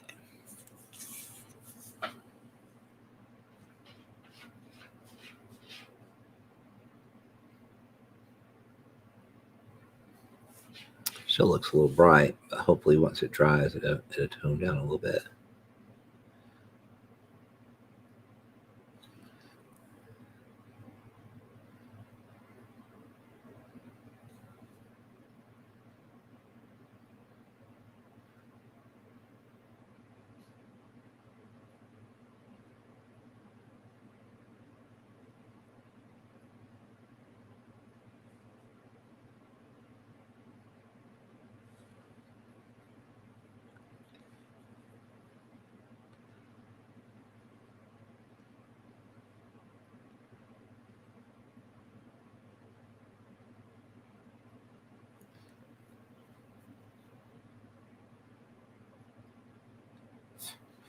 Ooh. Sorry. I have a gnat trying to get in my face. Leave me alone, gnat.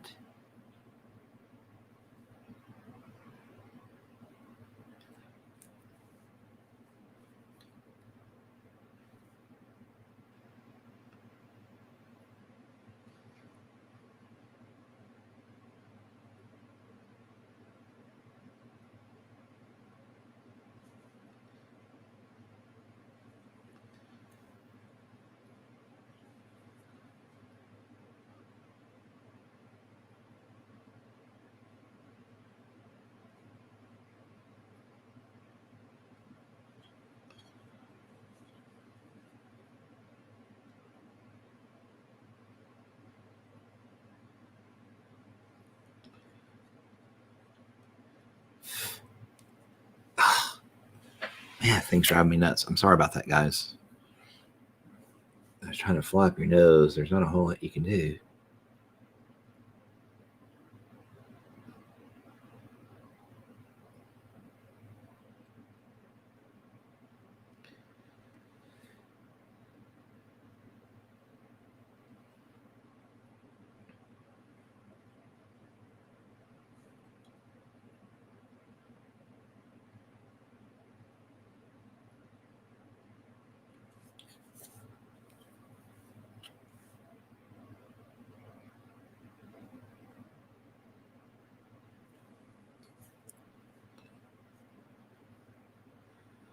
And get a little bit right here on the front of this. That, and then we'll probably bring it around a bit to the back here.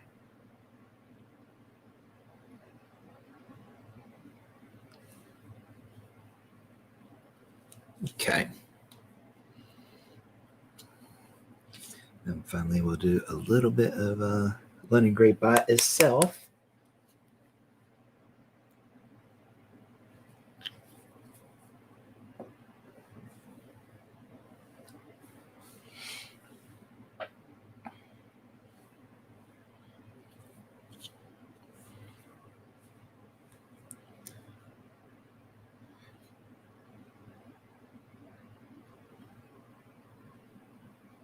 This will do like the peaks of the wrinkles and stuff like that.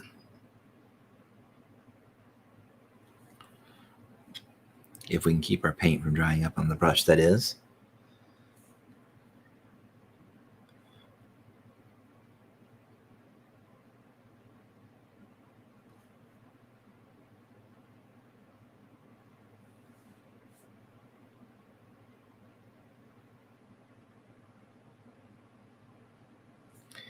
I'm just going to cut in that crease, that pleat.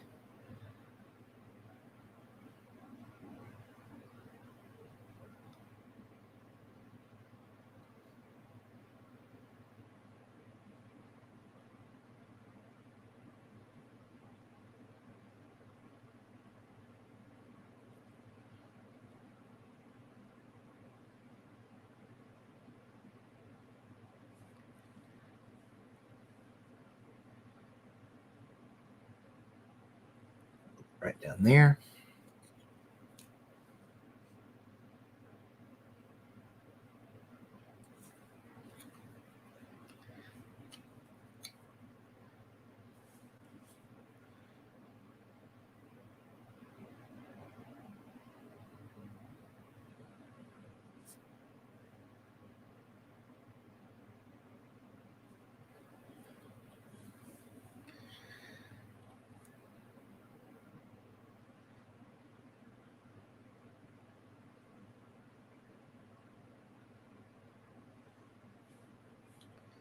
A little bit on this little wrinkle here. Here. A little bit up on the top of this one. A little edge here.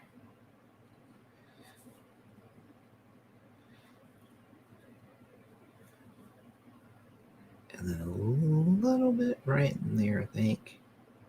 That's going to be it for the old pantsos. So pants are done now. Move on to the shoes real quick. Shoes won't take much time, I don't think. Although he's wearing wingtips, it looks like. Or spats, or whatever the heck those things are called. I think in this case, those are spats. It could be. Don't have that picture yet. Pull that picture back up, see if it shows it.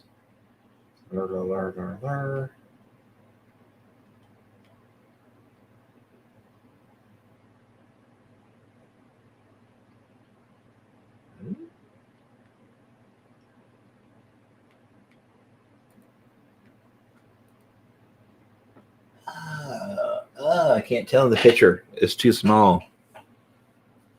I believe they are spats. I could be wrong, but we're going to paint them as spats because they're pretty well defined. So that's what we're doing.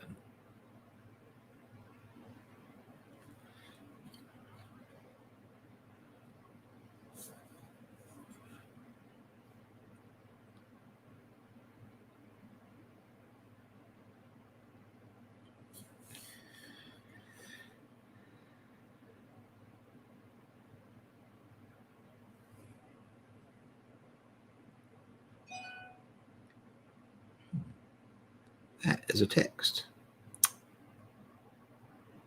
It better be important.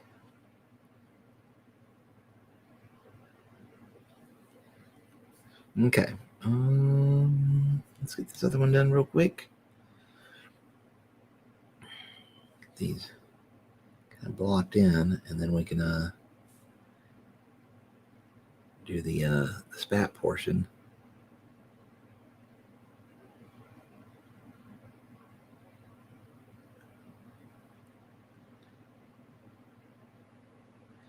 We did this on old Fancy Pants, Mr. Winston Finnegan. We painted him, well, not with spats, but with wingtips, because it looked like that's what was kind of sculpted in, and it fit the model.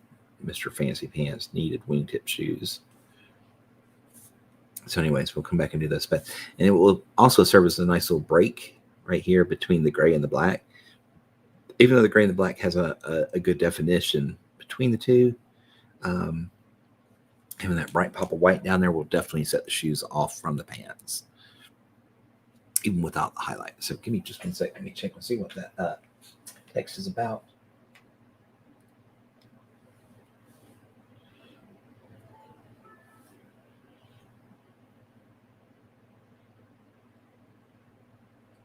Okay.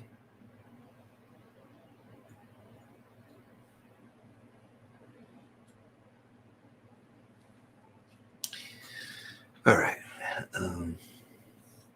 That can be done. All right. So let's get that spats cut in. I'm going to go a little bit lighter from the start on these because they don't have to have like quite the definition that the shirt does, like the deep recesses. So we're just going to go that 1-to-1 mix of pale blue and dark gray, or pale blue and intermediate blue, sorry.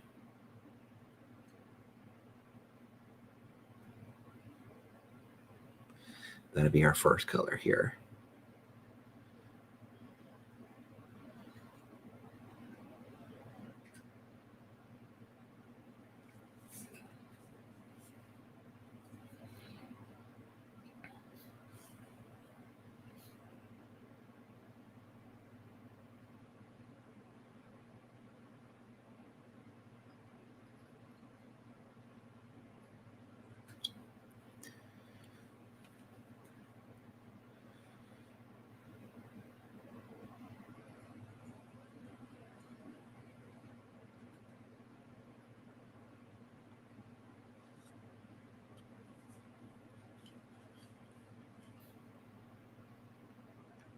And just catch this edge back there if we can. There we go. All right. It is the new Mr. Hoffman. How are you doing, Black Velvet? Anemone? Yes. I butcher names for a living. How are you doing? Welcome in. And yes, it is the new Hoffman. Hoffman, the inventor title, I believe it is.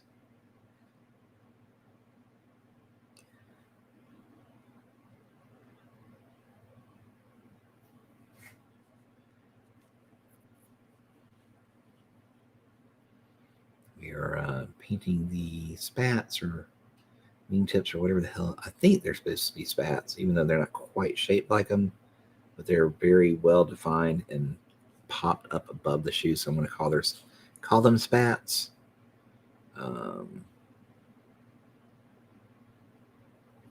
Usually those kind of come back toward the back a little bit, and like a curve there, and they just kind of end in a straight line. So they're not typical shape, but they're close. He is on a sprue.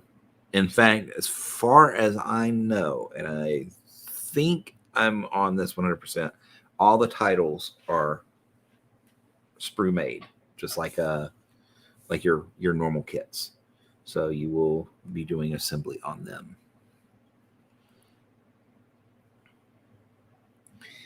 I know the botanist has thrown a few people off, but like I said, I think by and large everything is staying just the way it is.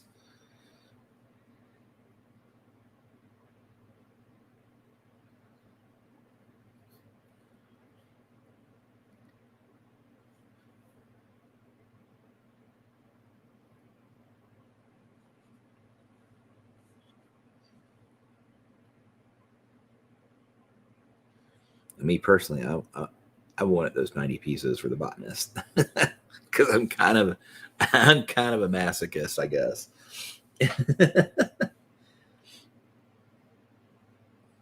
Oh yeah. I have that kit, and I went ahead and pre-ordered the Zoraida one too, because, well, I've already got 1/3 of the set. May as well get the other 2/3. But I'm not real happy with the pre-assembled stuff. I would much rather tear through it myself. And like I said, there's so many of us that like the challenge of the assembly.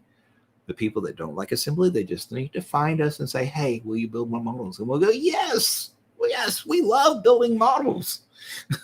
Because there are just as many of us, if not more. So yeah.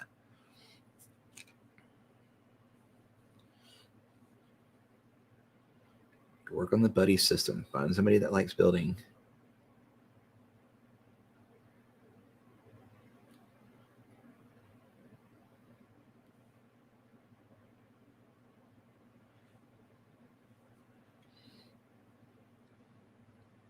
Yeah, the details were pretty light, and the flashing was really, it wasn't, I didn't mind the amount that was on it. It was that it was just impossible to remove. Like you'd scratch it with your scraper or your knife, and it just kind of roll up but never come off. It's very tough. But again, I don't want to get old negative on there. But just putting in my 2 cents, I like my assembly. Well, I may cuss about it occasionally, but I much prefer it.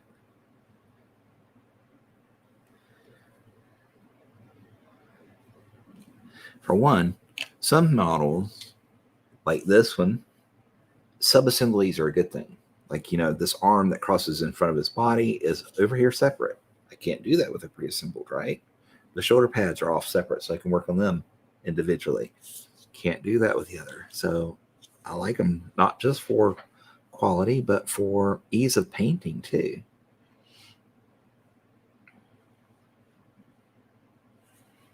Okay, and then we're going to come in with our final heel blue and catch the edges.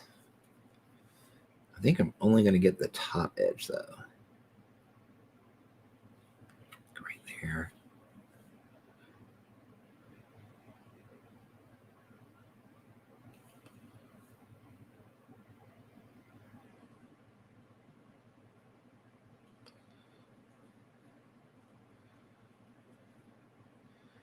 Right here. We'll probably do just a wee bit of white at the tippy top of it.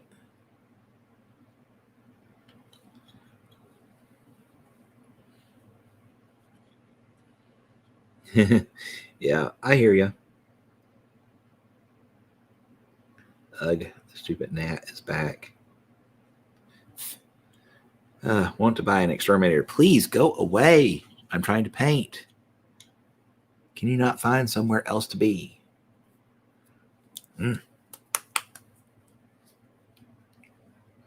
Okay. White. There we go.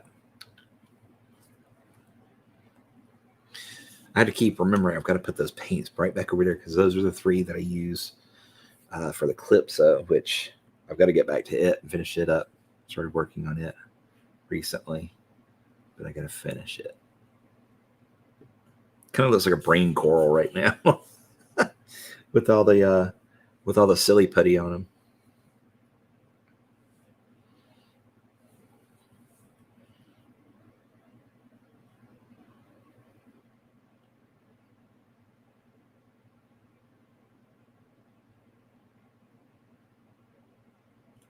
That one I was actually like planning to do the legs separate and, then the bulb, and then kind of plug the legs into, the body once the legs were done.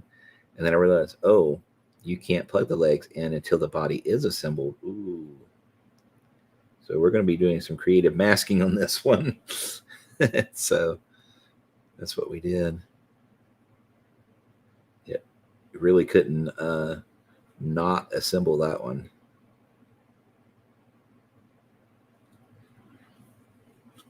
Okay, the spats are done. Let's get some Dark Reaper in here for the shoes. 433.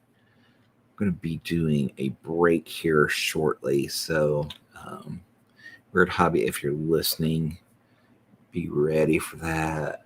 Probably as soon as I finish the shoes, we'll go for a break, quick break, stretch my legs, get a drink, get a refill of my drink, and yeah.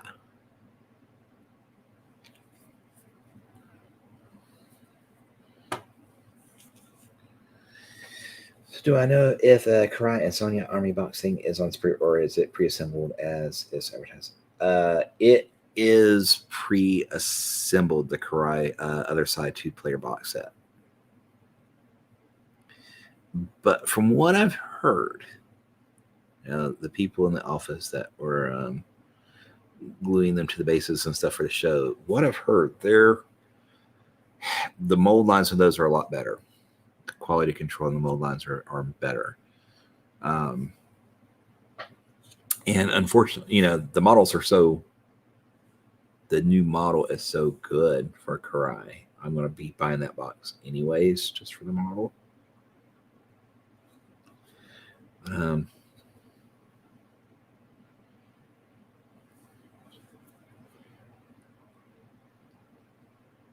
So it's going to be in my arsenal regardless. Okay, so this is Dark Reaper I'm putting down now.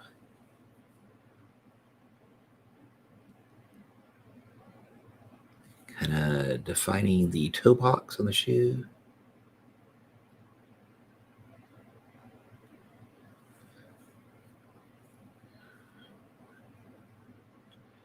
And this one, we can see a bit of the sole, so we'll catch it as well.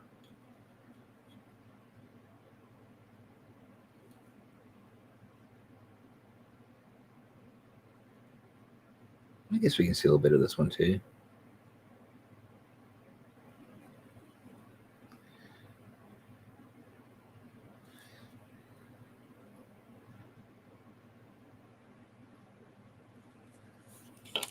Yeah, you want her for a crew, just try. She's not in All Out somewhere. Yeah, definitely cool. I really like the new sculpts too.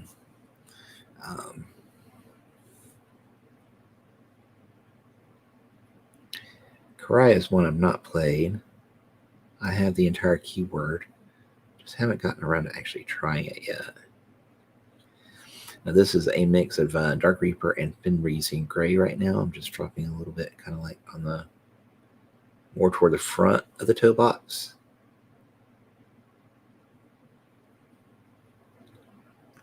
A little bit right down here. That's on the sole.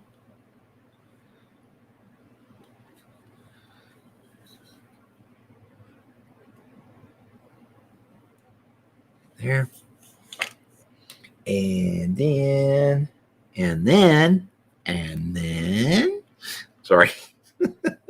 I saw Dude Where's My Car the other day. I haven't seen that since God Says It Was New.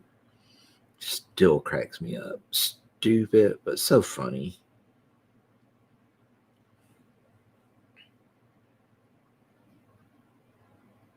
Actually, one of my characters in Star Wars Galaxies was named Dude, and his last name was Where's My Car? Okay, so shoes are done. Pants are done. We'll start working on the reds next. But I'd like to take a little break. Let me message her just in case she's not listening in.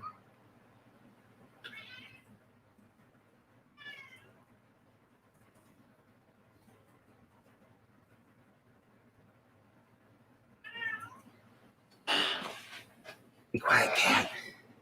And while I wait for that to go through, we'll just do a little continuation. Guessing that her totem in the box is a new card model, as her old totem won't work with the new one as she can't summon her. I think that's what that one is that everybody wants, the new one. I can't remember the name. It's just like completely out my head. Hang on. Let's see here. I have them all listed on my Discord. Well, I thought I did.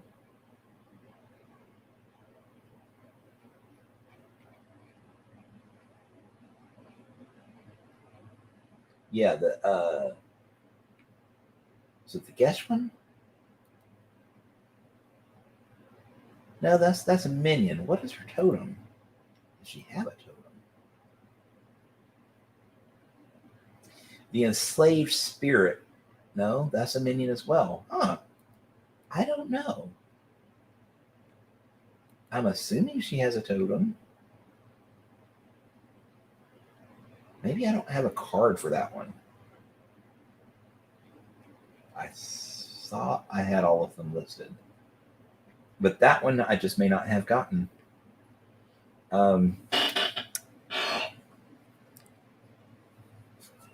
Yeah, a Curio is her regular totem, right? I was looking for the one for the other side. And God, this gnat's driving me nuts. Is it the guest one or Gwishin or whatever? Okay. I just saw that it was Minion and Count 3, so I wasn't sure if it was actually her totem or not.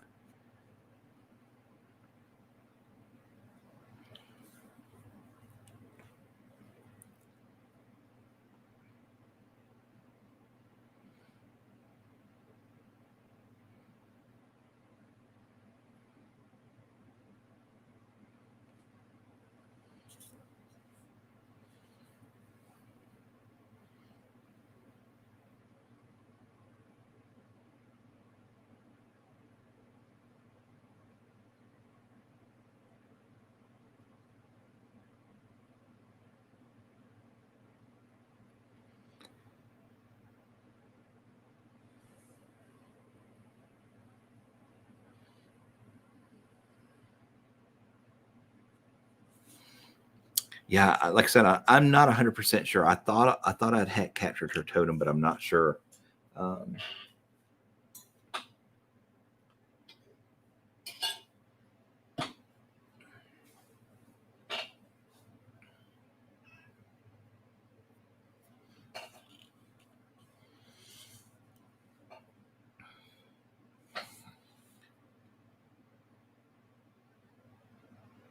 So what you guys saw there was a little bit of Mephiston red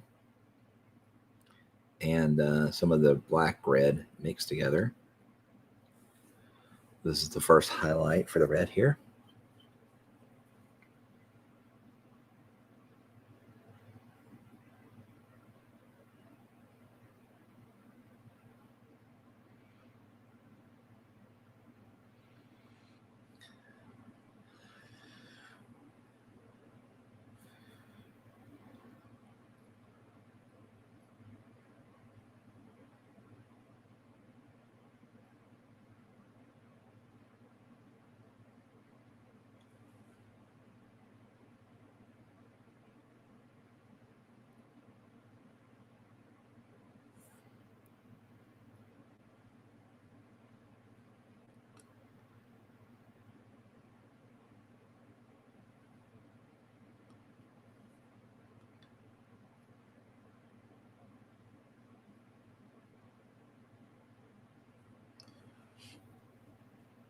Okay.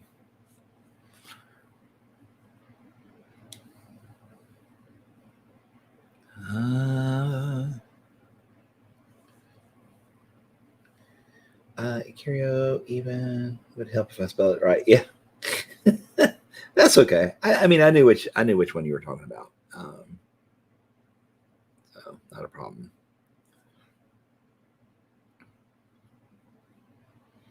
I may not be able to say them, but I recognize them. Boy, that little hair. Look at that. It's just way sticking out there. You get a hair like that, you definitely want to keep it away from the area you're trying to paint. Oopsie. Slipped again. I really wish I had this on my painting handle. That 50 millimeter base is just too big.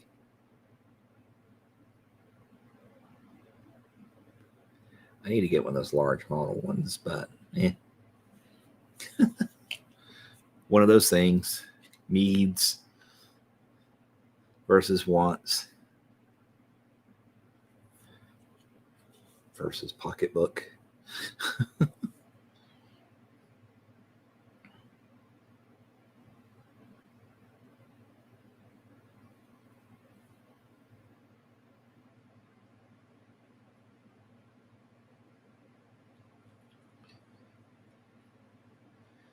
Okay, that's the first red there.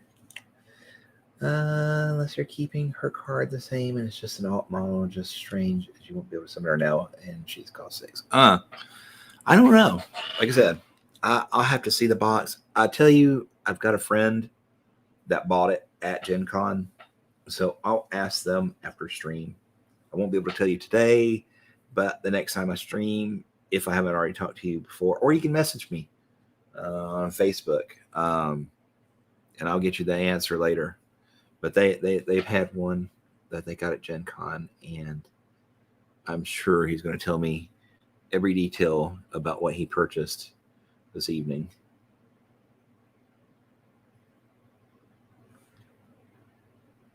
Including what cool combinations can be made with what.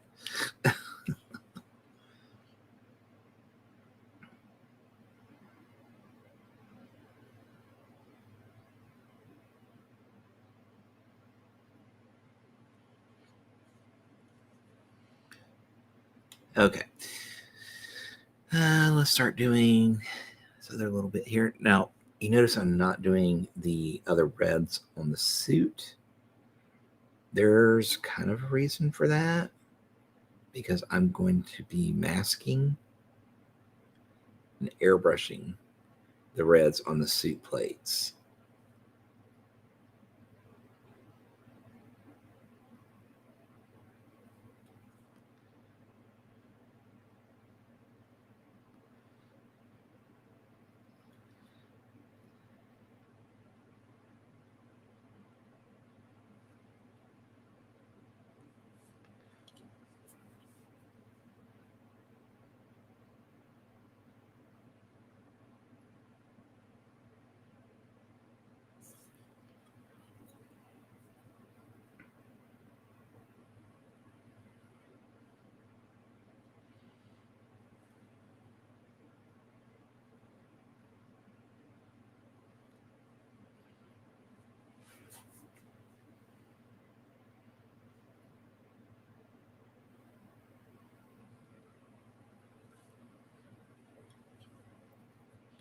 This is just plain old Mephiston here.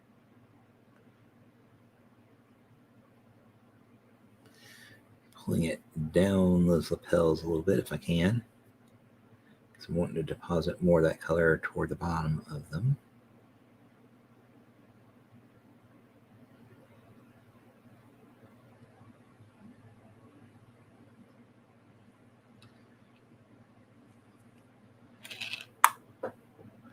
Throwing brushes in the floor. This is something I do.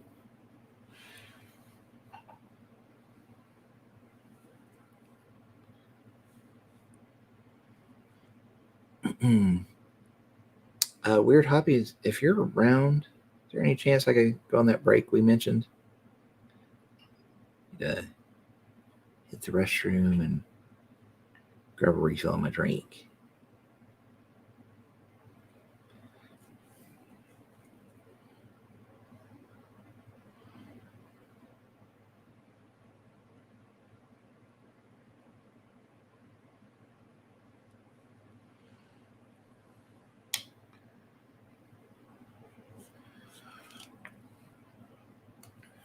Then we're going to be working with a little bit of Evil Sun's Scarlet.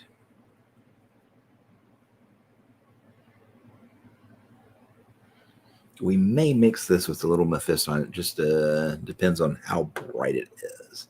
We can always come back over it with a filter, a Mephiston, if it is too bright, or we can mix a little bit back in and retrace our steps. Either way. So let's go with some Evil Suns and see how it looks when it dries. Yeah, let's give it some pop now.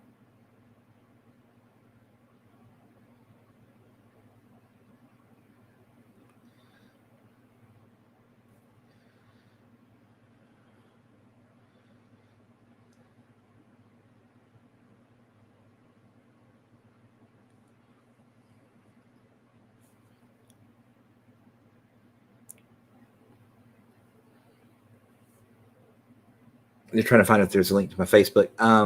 Just look up facebook.com/haunted hobbies. One word, haunted and hobbies put together. You should be able to find me there. At the end of the stream, Kim usually puts a link, my Willow link, but I can't remember my Willow link offhand. So it has the links to all my social media. including my Twitch page as well, because I paint there as well as here.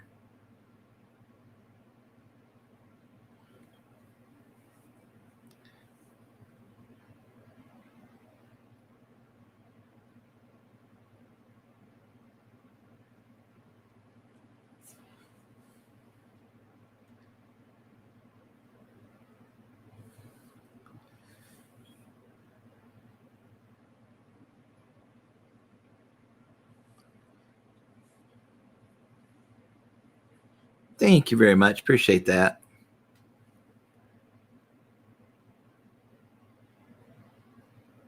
Yep, the ghost pic. That is correct. That's my little icon. And that little link that Wyrd just posted, that has the links to all of my social media. So my Twitches, my Instagrams, all of it. So that will get you sorted quite quickly.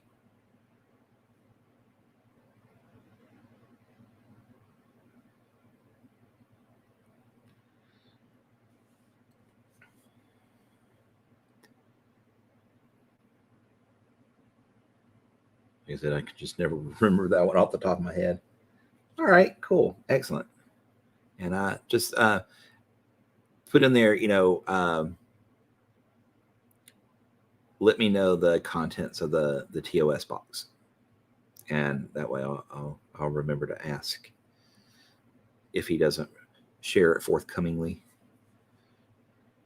But I'm sure he will. Like I said, he's very excited about all the GenCon stuff.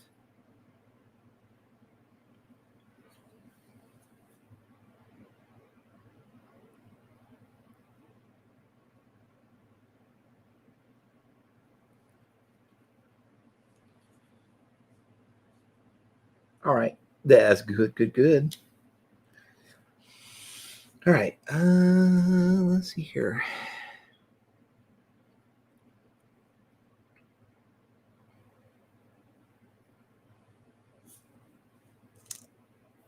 So we got his vest pretty well set on the red. We're going to come in with a couple little highlights, just sharpen it up a little bit more. This will be done with Wild Rider. I think Wild Rider, yes.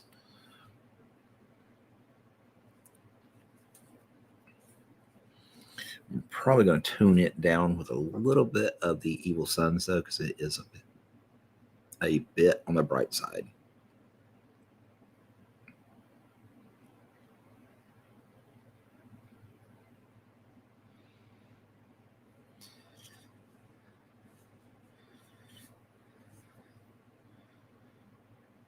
We'll catch the edge of this vest.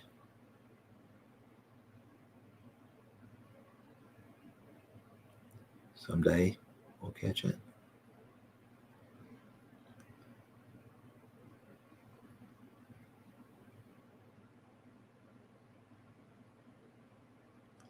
Edge of those lapels.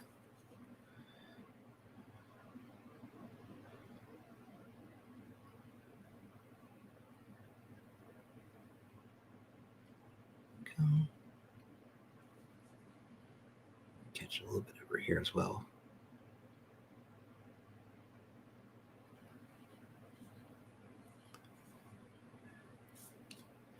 And over here.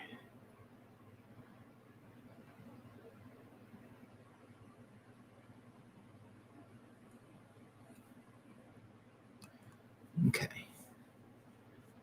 Vest looks pretty good there. So what masters am I looking forward to getting running? I'm very much looking forward to the new Reba, because Reba is the crew I decided I was going to focus on first as my quote learning master. And then probably the new Dreamer. That's probably the two I'm going to go with as far as what I wanted to see. I just now see the message over here from, I guess it's YouTube, Paint Haunted Paint. I don't know if that's the error that happened last time or if you're kidding about it, but hello. sorry you had that problem last time. I did not take any offense to it at all. But I know last time you kept trying to reply, and it kept sending the same thing over and over again. But anyways, hi, how are you? Welcome in. Sorry about that. I totally did not see the YouTube comment. Okay. So let's get these buttons done.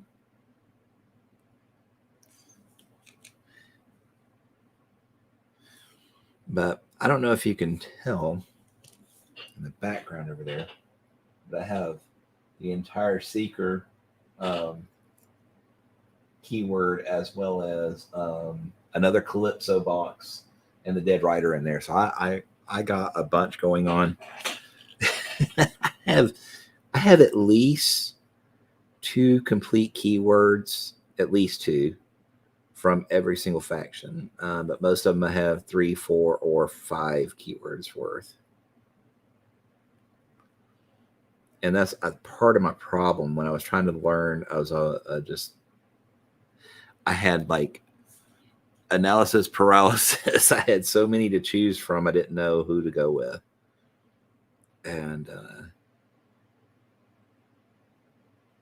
so I decided I've got to stick with one for at least 10, 12 games until, like, I'm comfortable with them, where I can like literally play an entire game without looking at their cards. When I can do that, then I'll move on to the others and do the same thing with them, 10 or 12 games each, until I've got a hold of it. My old brain doesn't process like it used to, so I've kind of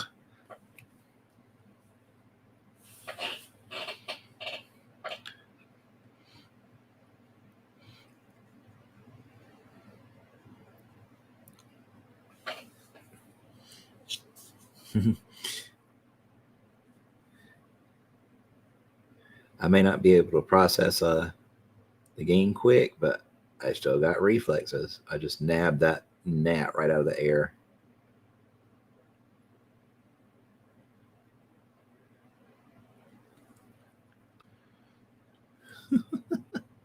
He's dead ski. Dead ski.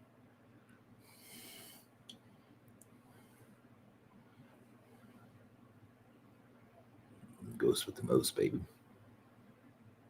Sorry. I'm going to break into a little Beetlejuice there for a second.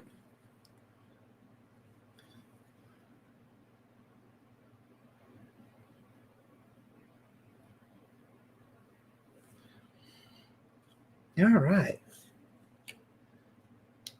You just got all the female master crews from Neverborn, Resurrects, Thunders, and Arcans. Nice. That is one thing I like about, one of the many things I like about Wyrd is that there's so much variety. There's a good mix of male and female characters all the way across the board. You get your 3 minions, of course, then they have others too, like things that are indistinguishable. But when they have obvious genders, they have a good mix, right? You get a minion, a set of 3, and there'll be 1 female mixed in 2 males, or 2 females, 1 male, and they're all different. I love that, coming from Warhammer 40K, as well as Vix. Yes. Coming from Warhammer 40K, where you just have row and row and row of the same model, same pose. Malifaux's it's just a breath of fresh air, right?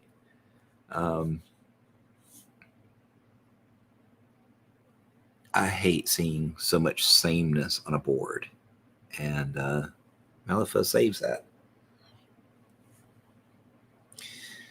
I am trying to decide, once I finish my Parker set, not my Parker set, my Seamus, then Parker, or Seamus, and then if I want to paint Parker or Vix next. That's what I was trying to say. I'm going to try to decide between those 2, which one's next. But I got like 4 more models on Seamus. This is keyword. Um,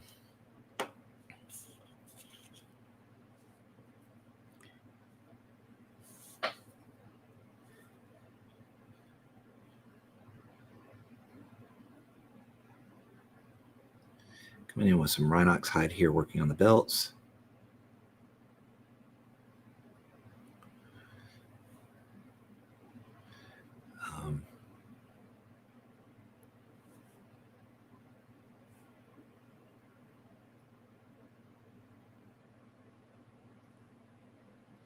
Still have not heard back from him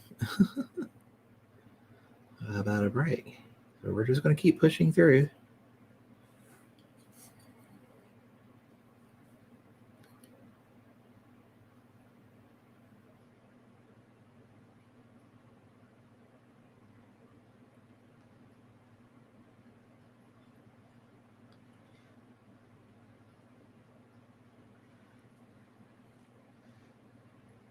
Now the VIX title is one I'm interested in trying too.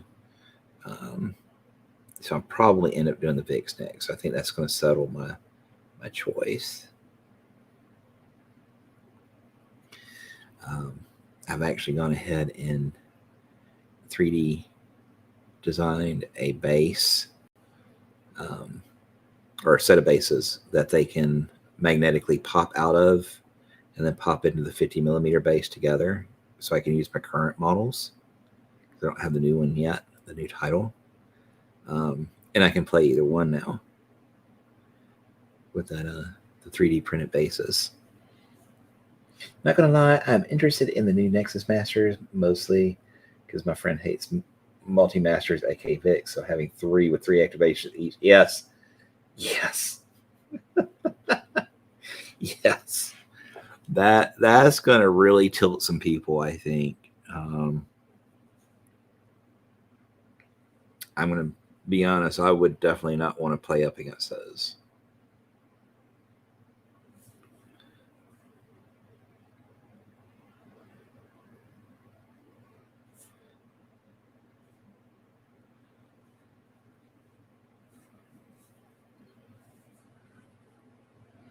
I believe they do.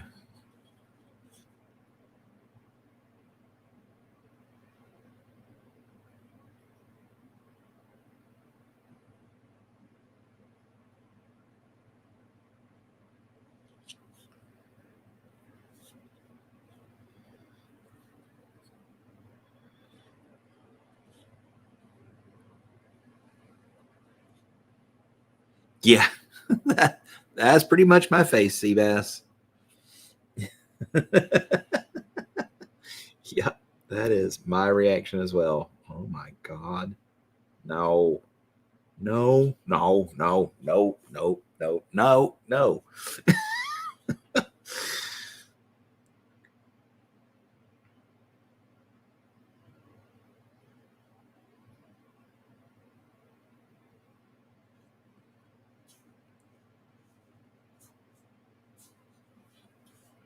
I can get down in there and get that belt without getting on the other. There we go. I think I got it. Fantastic.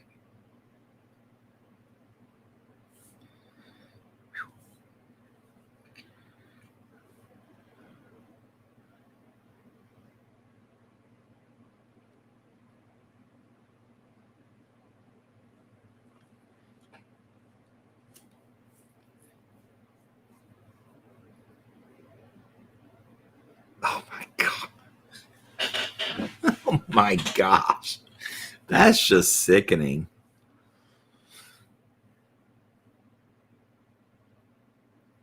Yeah. Yeah. Until I get a better hold on the game, if somebody declares explorers, I'm just going to say, "You win. I'm walking out."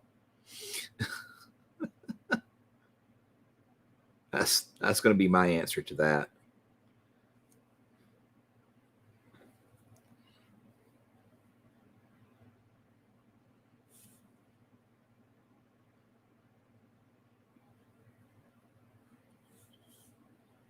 Simple. Oh, you're playing man. You're playing explorers. Okay, cool. You win. Bye. Go play somebody else.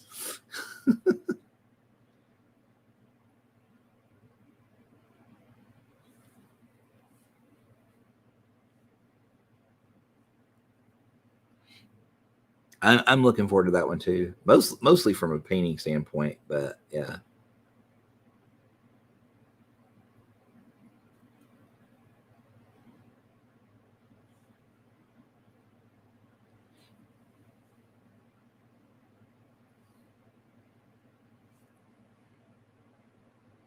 Yeah, we're talking about the sheer amount of stones that you get for um, with the new Nexus title. Basically, 30 stones worth of models. Um, 9, 11, 13 activations worth, and yeah.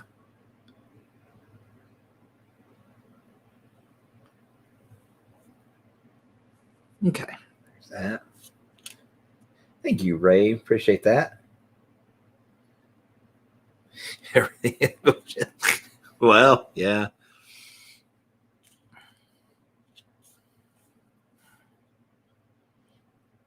I mean, from a new person standpoint, my understanding is that every master is going to seem incredibly overpowered until you've played several games, um, until you can play your cards without looking at them, right? Um, but that Nexus one just sounds just stupid. Like I'm just not even going to bother playing it or playing against it. Not until I got a lot more games under my belt.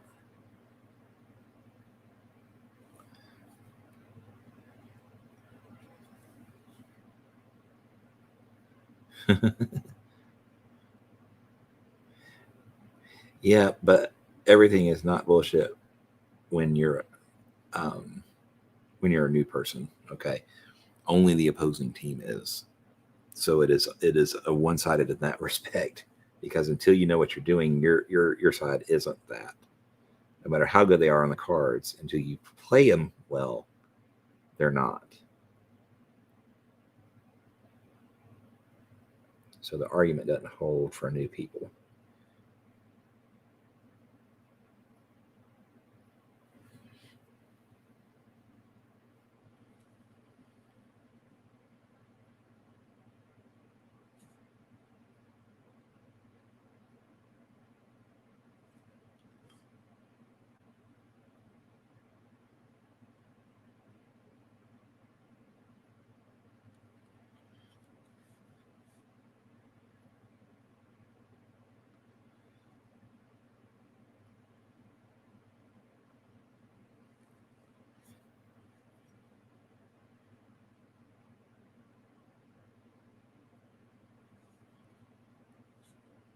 Mm, I just want to run her out of her self bubble strategy and just catching your opponent's stuff in bubble instead. Okay.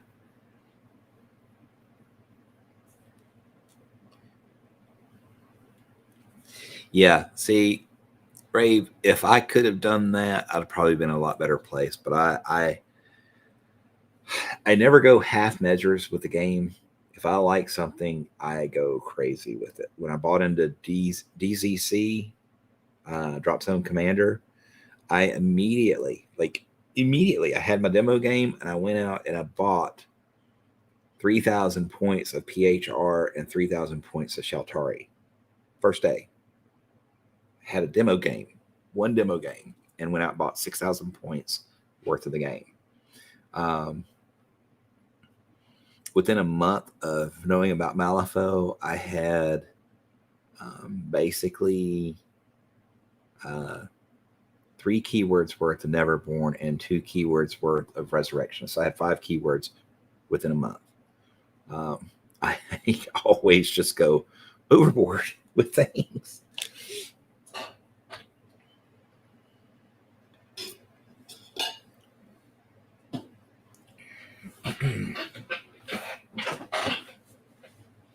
There are only 7 wins with the unreliable defense tech. Get someone in on the Nexus Masters, and you will kill them. That might be true.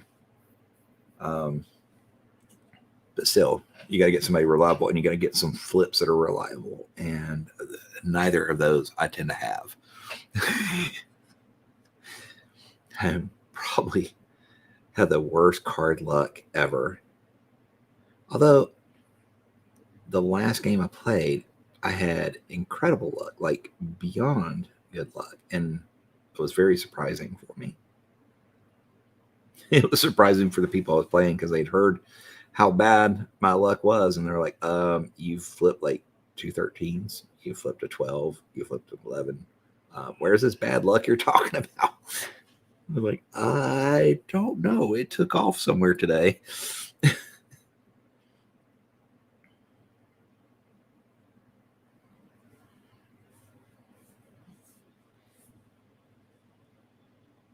And learned every career to teach all my friends. I get going overboard. Yeah. Yeah. Best part, I did a duel with a mindless zombie, right? And I think I had 3 mindless zombies together, so I had some bonuses going on, and it was like one of the last activations of the game, and it was attacking. I can't remember. Was it attacking Yetza or was it attacking Mikhail? I can't remember. Anyways, I red jokered it, but mindless zombie is 2 on max damage, I think. So I did a maximum of 3 damage. Flipping a red joker on a mindless zombie duel was just like the most worthless thing you could possibly do. It was funny, but it was worthless.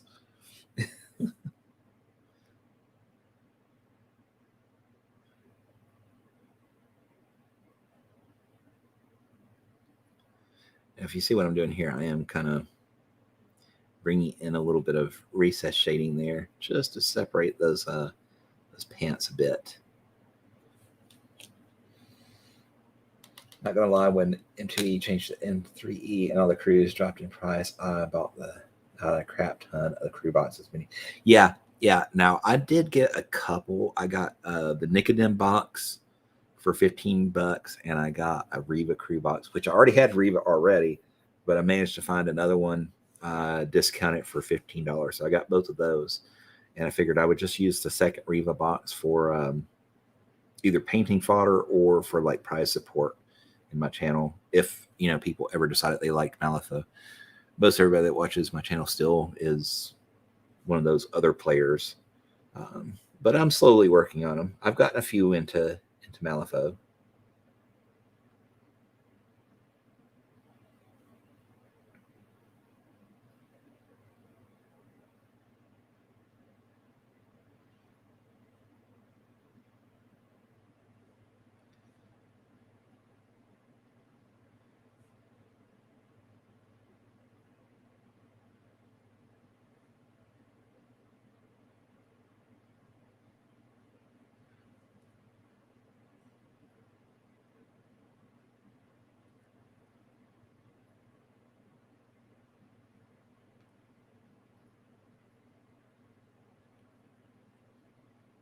Finger eraser. Never be afraid to use it.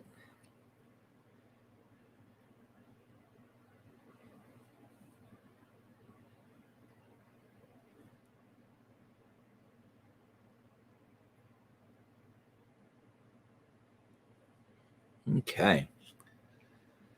So Charles is looking all right. We still got much more work to do, obviously, but he's starting to look pretty good sitting in that cage there. Yeah. Is there any chance I could take a small break though? Because I really need to use the restroom. We do an intermission for a second. Okay, thank you.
Hey guys, I'm back.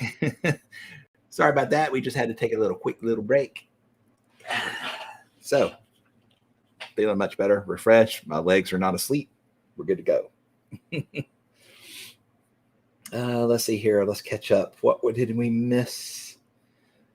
Is it going to be a longer stream? Yes, it is going to be till 6 p.m. Eastern, I believe. Maybe a tiny bit longer because we got a late start. But for sure 6. Malifaux is a game ahead of other games. It really is. That is true, Brave. I think we got Riva, Karai, Rasputina, Titan, Asami, and most of the stuff for their keywords in the space of 2 months. Nice.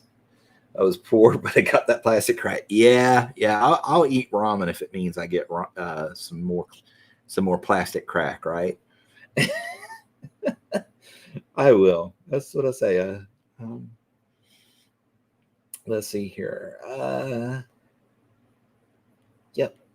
Molly Crew 2. Oh wow. Nice.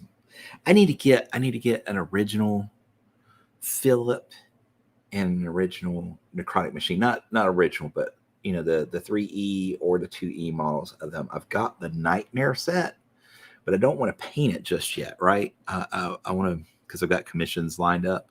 I want to be able to really put my time into it and stuff. So I want to knock out a Molly Crew quickly that I can play until I can get to my Nightmare set, right? But to do that, I need a Philip and I need a necrotic machine, because I've got 2E Molly because I liked her sculpt. I got it from Gadzooks. And I've got Krooligans, and I've got 2 sets of Rabble Risers because I got one from the Nicodem box. And I got one from the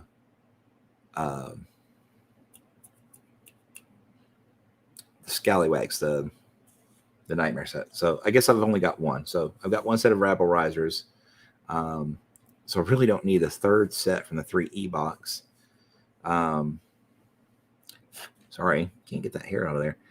But yeah, I need to get a Philip and the Nanny and a necrotic machine so I can start playing her too. Wish I was able to help at GenCon this year. 1 year I will be able to help. Nice. Yeah, I would. Looks like we've got a little bit of the notchiness going on again. I would like to go to GenCon. Like I said, it's so many people. I'm really gonna have to work on either get me a bottle of Xanax or something to be able to do it. Just so many people.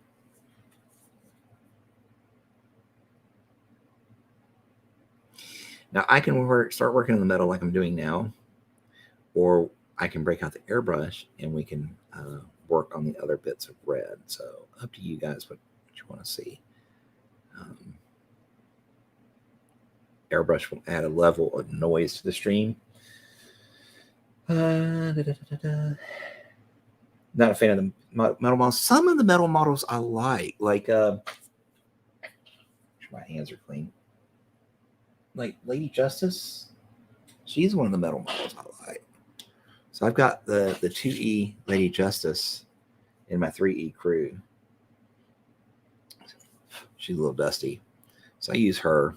This was before I decided to go over to non-metallic metal, so I may have to repaint her at some point. But I liked her model here. I like the alt model, the one that she's got the sword held up behind her back. But yeah, I like some of the metal models. They have a lot of character.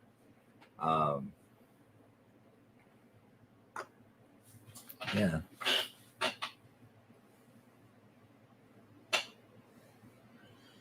GenCon seems fun, but you're in the UK, so can't get there. Oh, yeah, that would be a bit of a bit difficult to get to. Not only the getting over the seas, but then you gotta find transportation and all that here too. That would be an expensive proposition, getting from the UK to Gen Con.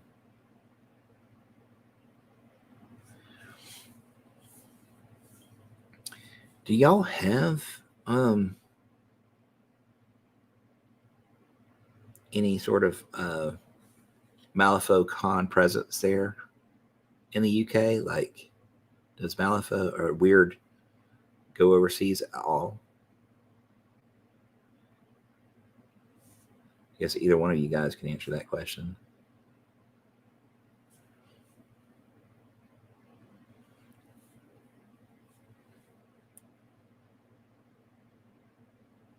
That's your sister's favorite model, Lady J2? Yeah, I really like that one. Makes me happy.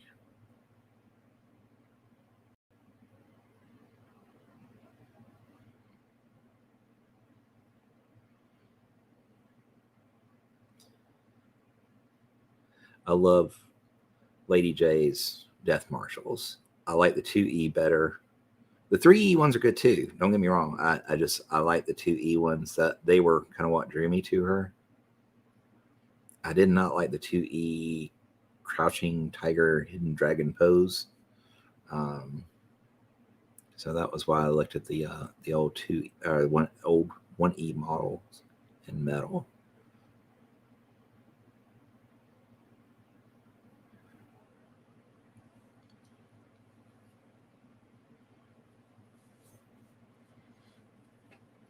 No, Wyrd needs to get cracking. I wasn't sure. I kind of figured they weren't because it's expensive. You got to think. Not only are they flying bodies over there, right? People to work, but they have to fly all their material over there too, which would be insanely expensive. That's why I kind of didn't think they did, but I wasn't sure.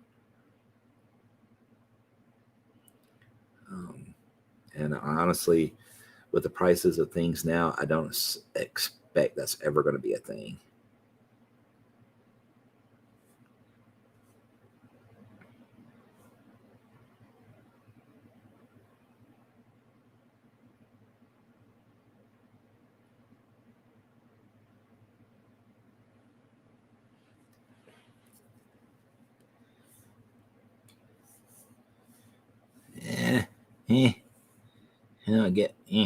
Gotta get in here.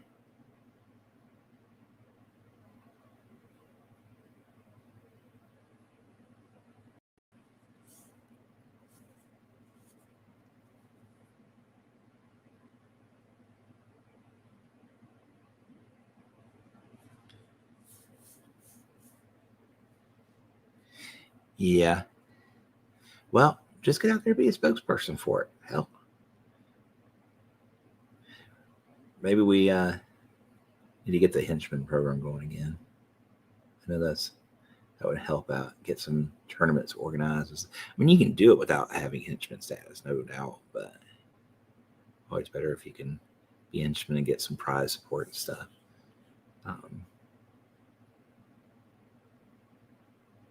But get out there and spread the good word of Malifaux. Like I said, I spread it even though I don't play it or haven't played it much. I mean, I've played it, but very little. And I've been preaching it for over a year now. Basically, ever since I started streaming, I've been painting Malifaux and talking about how awesome it is. Only played a few games. It's just that good.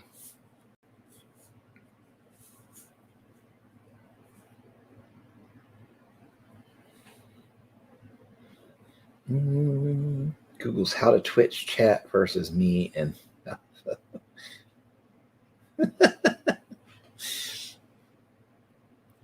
to be honest, I wanted to get the Nexus box from GenCon, but didn't want to pay the $25 shipping and the custom charges. Only brought one thing from Wyrd Direct source back the Black Friday and the custom charge. Yeah, those custom charges can be no fun.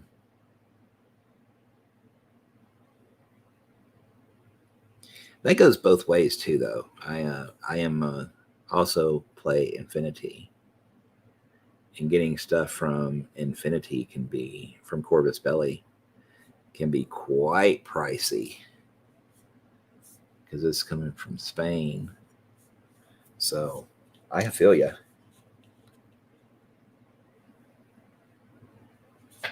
Now ghost typing. I got that now. Okay, when I see the RIP, jeez.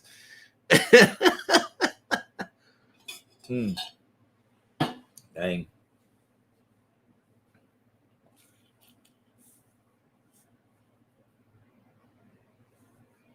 Took me a second, guys. I'm a little slow. A little slow in the uptake today.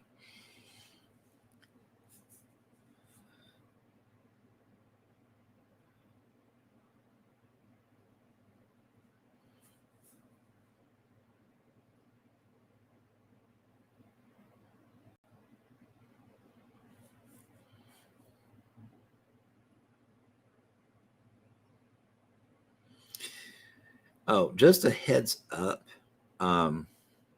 For anybody that picks up this Hoffman model, be very aware of the nubs at the bottom of his ankle. I thought one was sprue. It was not. It was like a locking pin. So his foot was a very big challenge to get put in place because I did not have that centering stud. So be very careful if you pick up this model that you do not cut that nub off. I bought Titanium and Classic Pandora and customs for like six. Ow, painful. Well, I know. I mean, just plain shipping is rough. I mean, for somebody to ship, I would say, because I was shipping a commission to Canada, and it was a box that was 12 inches on two sides, but it was I think it was 13 and a half, 14 inches deep. I can't remember. So it was technically oversized, which was a bummer. It weighed 5 pounds and change, I think, and it was $68.95 to ship. It was painful. Luckily, since it was a commission, I wasn't paying it. They had to pay it. And then they probably had to pay customs and import duties and all that crap on top of it. So they were definitely the ones that felt it more. But I hated to do it. It felt bad just going up there and saying, "You ship this can." Okay, it's gonna be $69. Ow.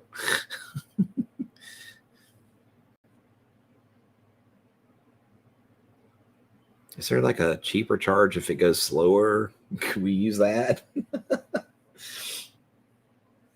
Looking up GenCon model, I can. By now, first thought, new Lucius was going to be broken since Gen 1. Oh.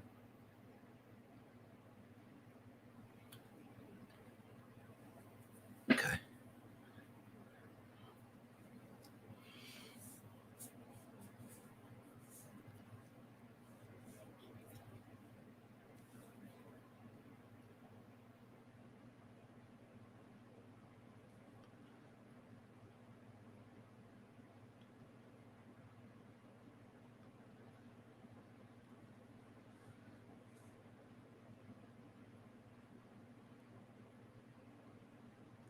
Okay, we're getting some of these colors built up here on the grays, which will be chrome or, well, metal.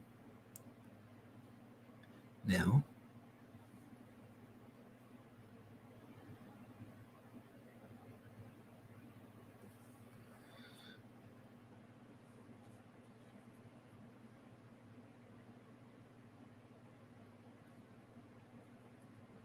you change the direction I'm brushing.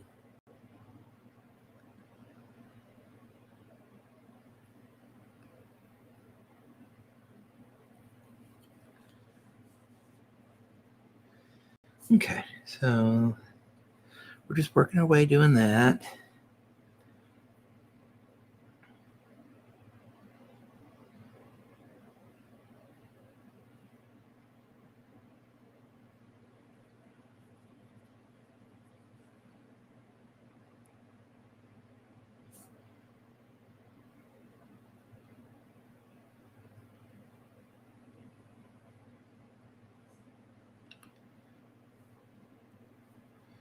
See here, I think we got a little bit of that dark gray there encroaching. Let's take care of that.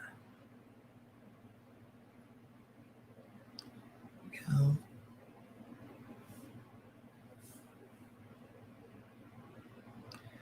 Dadgummit, we got another net. Where the hell are these things coming from?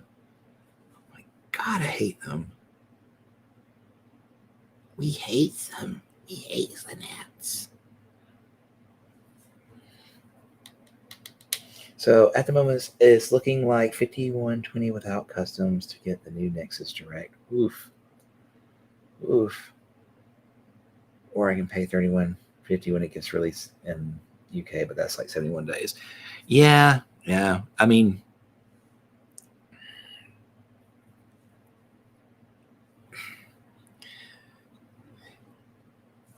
it depends. It just kind of depends if you're one of those people that needs to have it.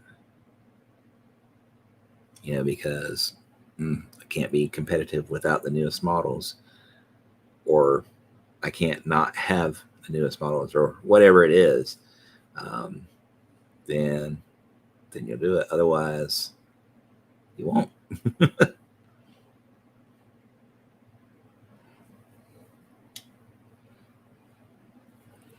I came very close to getting some of the title packages during the GenCon sale. I was like, I've got other things I can be working on. I don't need them right away. I can wait till they get, to the stores, the retail front. But I am in the U.S., so it wouldn't have. It's not a big cost issue. It's just I didn't need them right now, and I was trying to convince myself not to go buy them right this minute. So I considered it kind of a win because I was like, ooh, I managed not to buy all of them. I did spend $300 on terrain though, because reasons. Almost $300.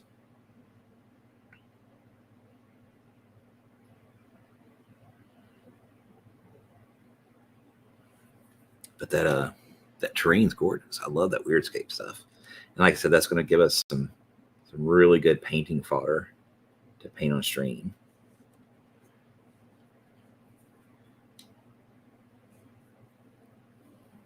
You established I'm hooked on plastic gray. Well, I think we all are. I mean, really, right?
Okay. I'm sorry. Got kind of quiet there. I was trying to concentrate on this little bit of finger eraser go. Not in time. Some of it dried. Whoops. I'll have to fix that later. Um, Yeah, I was just kind of concentrating getting some of these patches of color in. They're not all blended in yet, so that is something that will be coming. It's just right this second, right?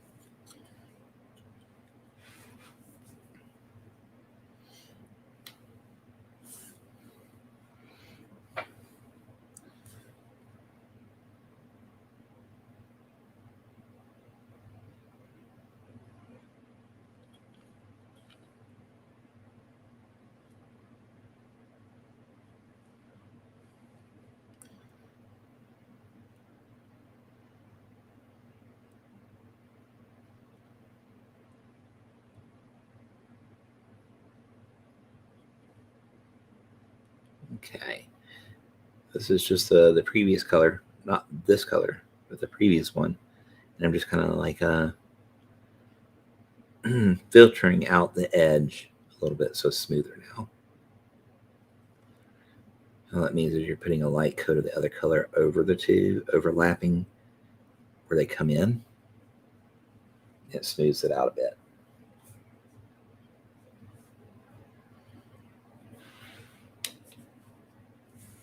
We may have to go in a little bit harder on some of these.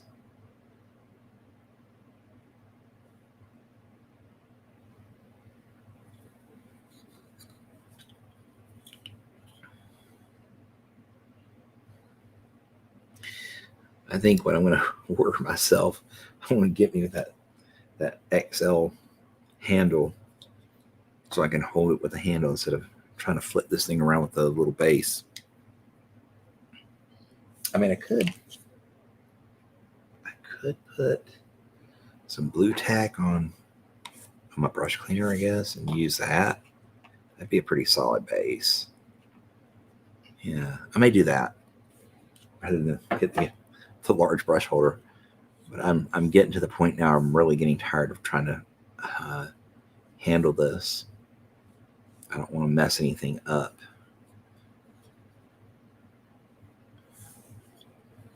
And it's gonna happen. No ifs, ands, or buts.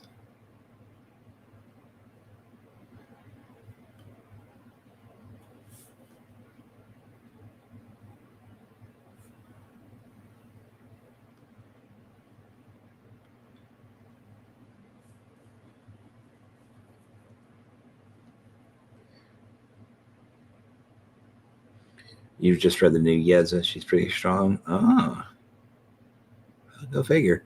She's the Explorers, right?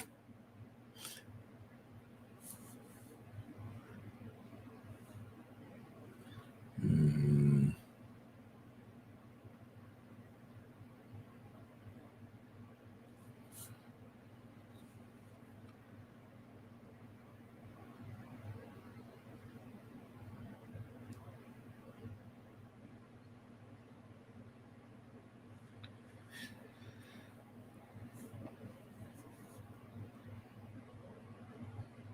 I do have that one. Sitting right over there on my shelf to my right. My right. I think y'all's left. I got the whole Yeza keyboard sitting there.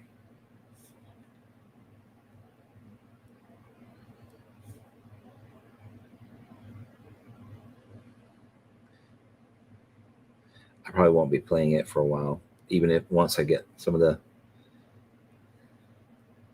more play in, because that's what my friend is maining right now in the process of learning Yedza.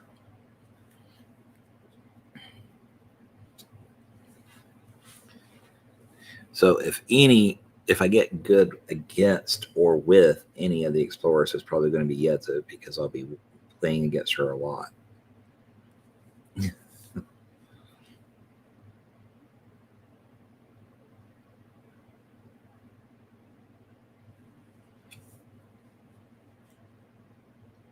What Ten Thunders used to be. I can't speak for that. I wasn't here for it. But it sounds about right.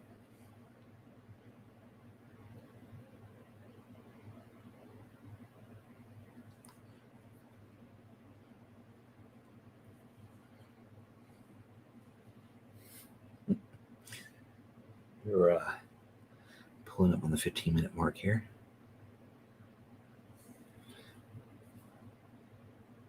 What I'm doing now is just kind of some rough color blocking on some of these bits, so I know where I need to hit some.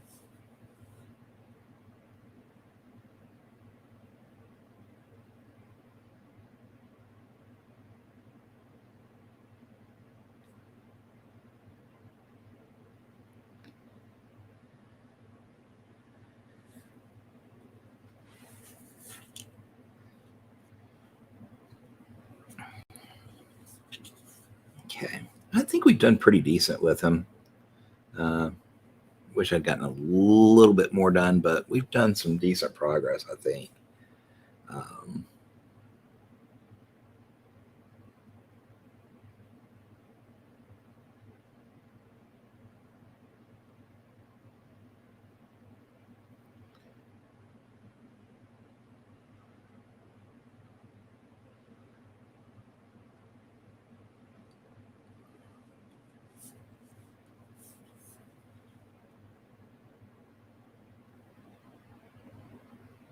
So I don't know when I go stream again for Wyrd. I don't know if we're keeping this schedule for the rest of the month or if we'll change again next week. But if it is next Monday, do you guys want to see me working on Hoffman again? Or would you rather see a new project?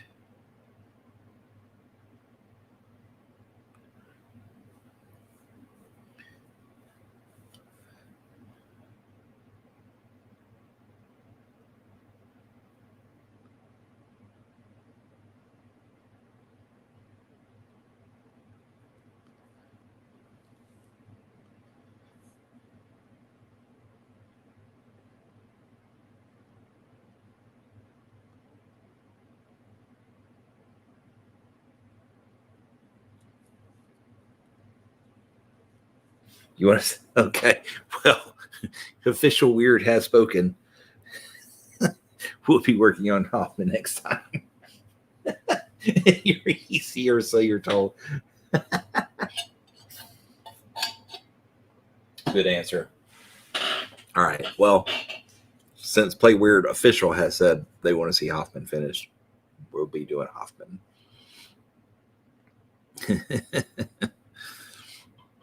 I kind of figured that was going to be the answer. But I thought I'd pose it anyways, right? You got to give everybody the option.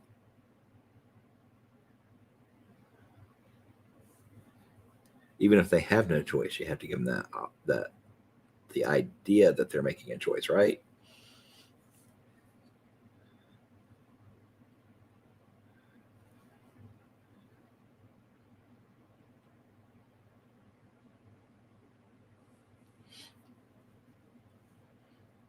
Okay, got that. Let's get some up there on that arm.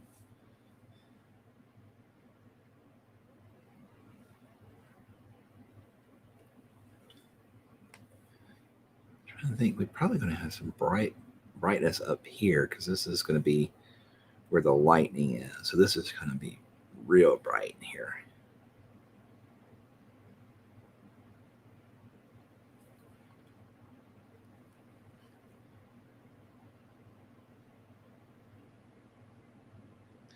Well, I do hope I can do him justice for you, Play Wyrd.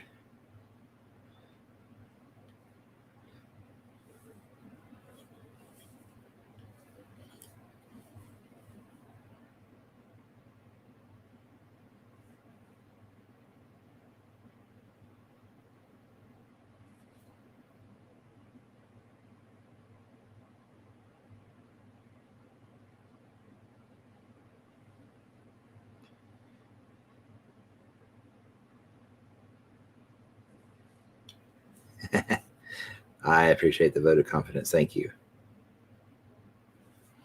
This is definitely going to be a challenging project, no doubt. I don't think I've ever painted so much non-metallic metal in my life. Not in a single project anyways. Woo. You forgot you have a set you can build? Well, there you go. Come build and paint along with me next Monday or whenever it is I stream next.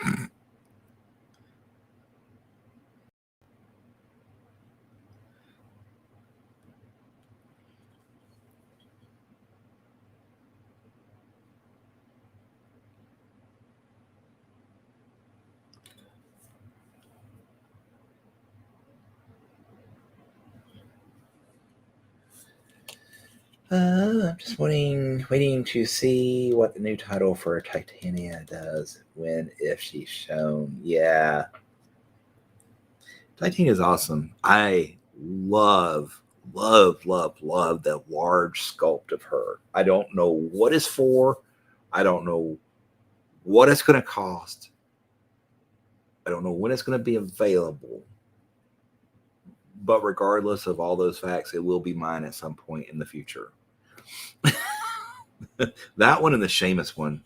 I like the Lady Nico too. But definitely Seamus, definitely the large model Titania. That is just so freaking beautiful. Oh, you didn't see that? Go look at the GenCon pages. The photos that Sean Overton and them were posting. Yeah, they've got some large scale models that look like maybe 120 millimeter scale. Because they look like they're about this big.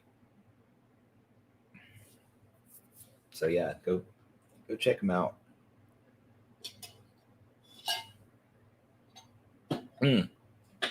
Yeah, yep. That is one I'm going to have because I want the new Dreamer. So yeah, I'll have the Lady Yume.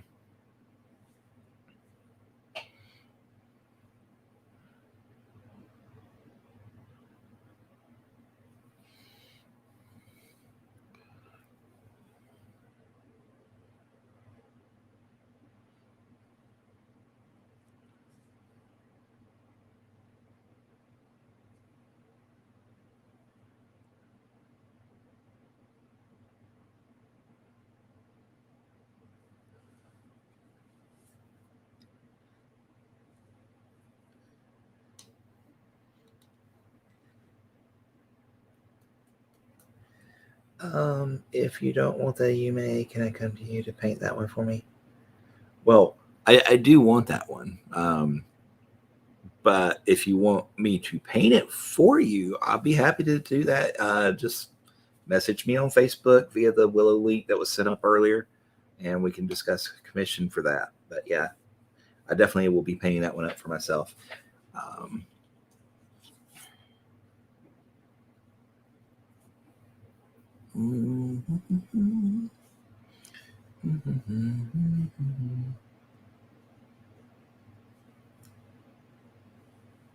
Where's the thing again on Wyrd's Facebook? Sean Overton. If you do like a search on his name, you should be able to find his post. And he did a couple videos from the con.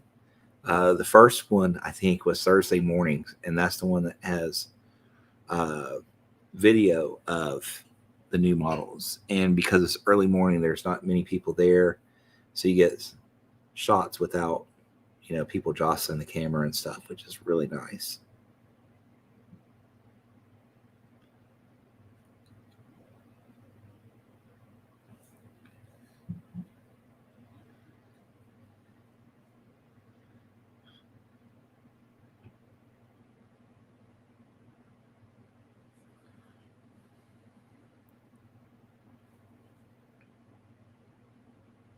I forgot about this side over here, didn't I, guys? Oh no. No. Oh no, Mr. Bill. Boy, that dates me. Whew. But you guys don't know what that is.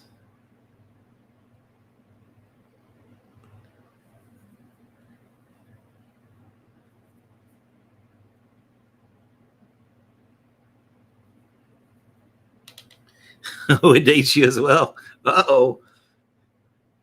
Oh no. No.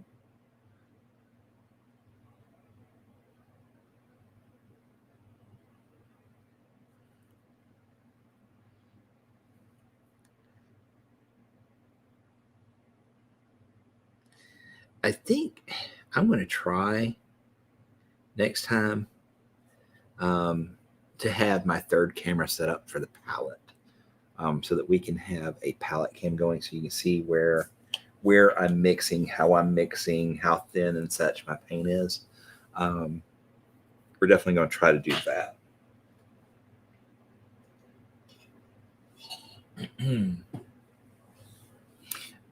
Play Wyrd, are we going to be going over just a little bit today because we got kind of a late start, or are we going to go shoot for 6 o'clock?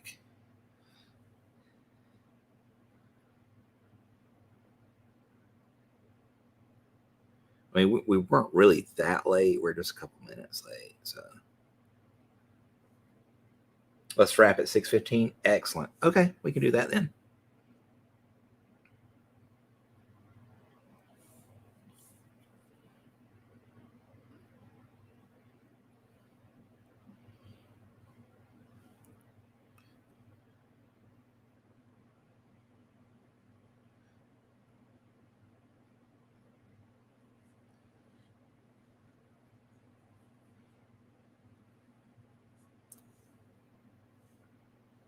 Okay.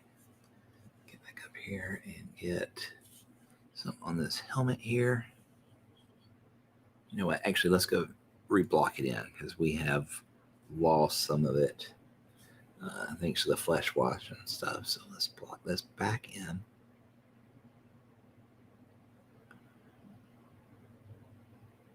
Being careful not to get on our flesh because that would suck.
Okay, about getting this underside here.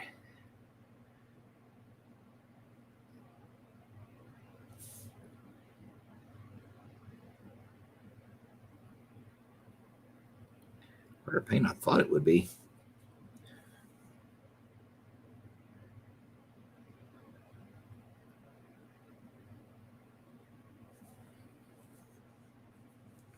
There we go. Woo. Is his name spelled Sean Overton? I think it is. Yeah, I think he got kind of like a got one of the kids from the baby orphanage as his profile picture. I think crazy wild blonde hair and wild crazy eyes. Yeah, I think it's one of the kids from the orphanage pack or baby orphanage, whatever it was called.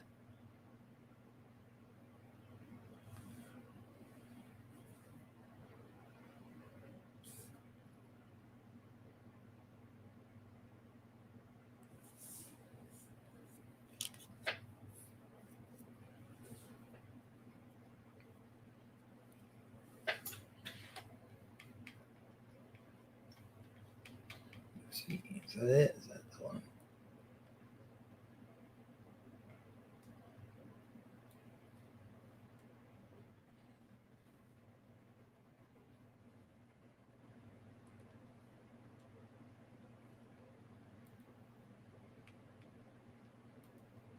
Oh, silly Facebook wants me to sign in.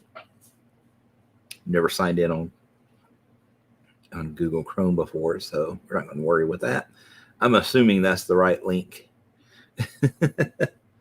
It's the link to the video. Okay, cool. Thank you. I thought it was, but I couldn't say for sure until you said that.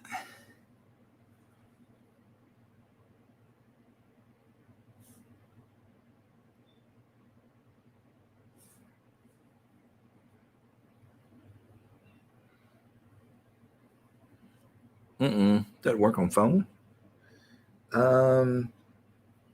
May have to do an M instead of the 3 W's. M dot Facebook, because I think that does the mobile version. I don't know. Could be wrong.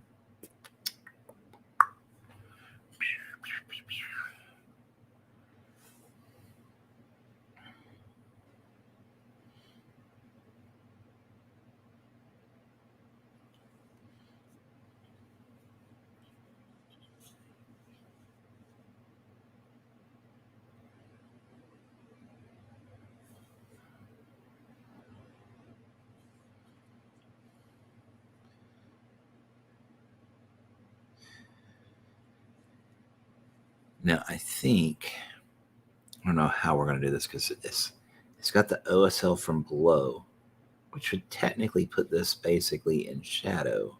However, we're going to have, overhead light from the sun too. So this area will still be lit up, I believe. I believe that's the way light works. Not a light scientist, but I think that's how it's going to work.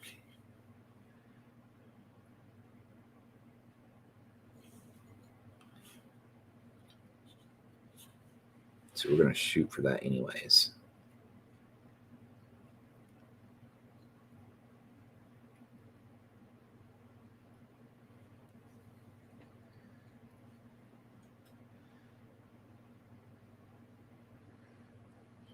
Like, well, I'm not sure what to tell you about that. Unfortunately, just message me on Facebook via the Willow link, and I will point you to that video that shows the large scale models.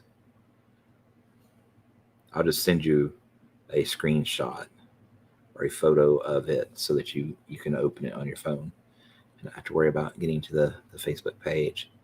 It won't take me long. I mean, we got 14 more minutes, and I'll be able to get that for you.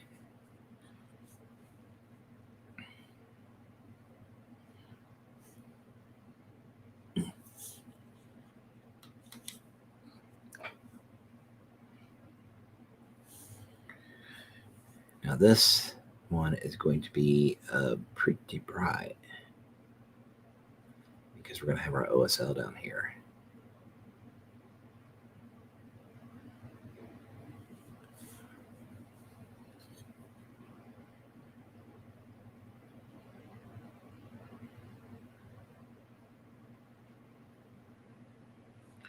So we're going to start with brighter colors.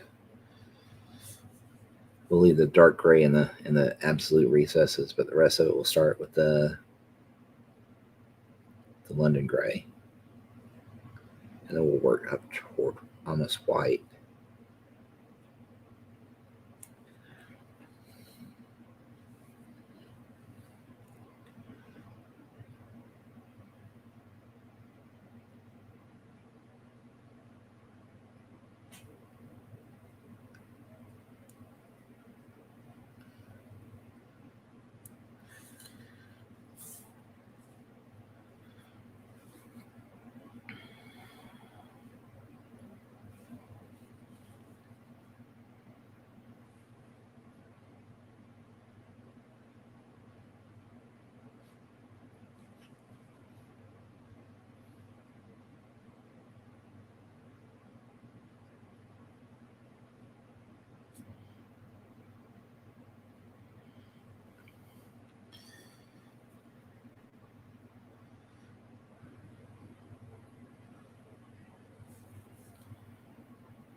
Okay.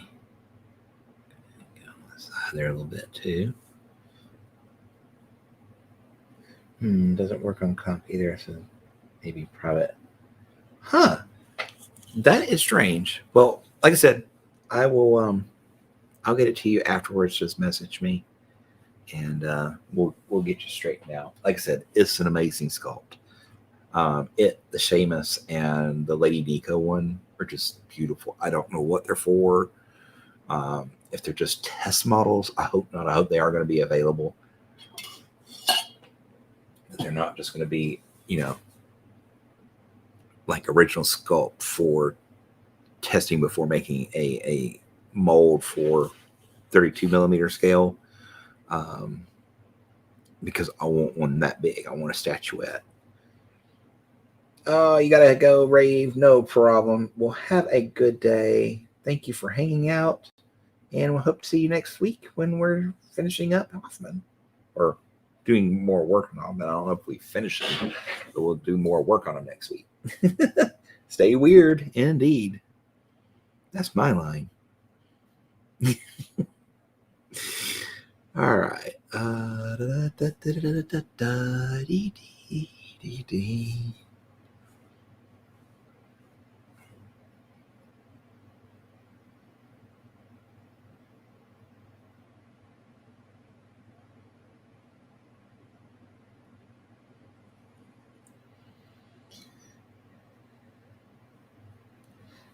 Yeah, he's definitely bought the new Malifaux Burning book. I know for a fact. I saw that already.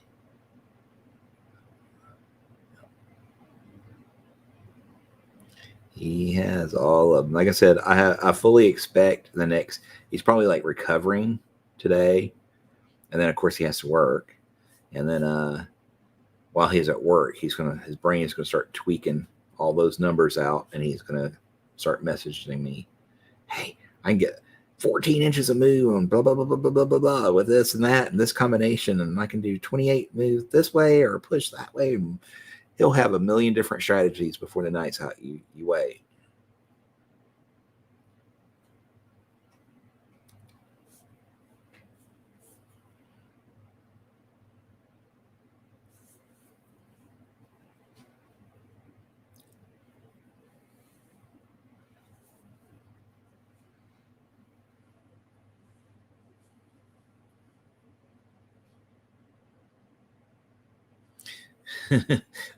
This virtual reality headset or augmented reality headset's giving me Lobot vibes from Star Wars Empire Strikes Back. Empire Strikes Back. Singular, not plural. I guess how do you strike backs? But yeah, remember the dude that was Lando's aide or whatever? This what this helmet's kind of reminded me of.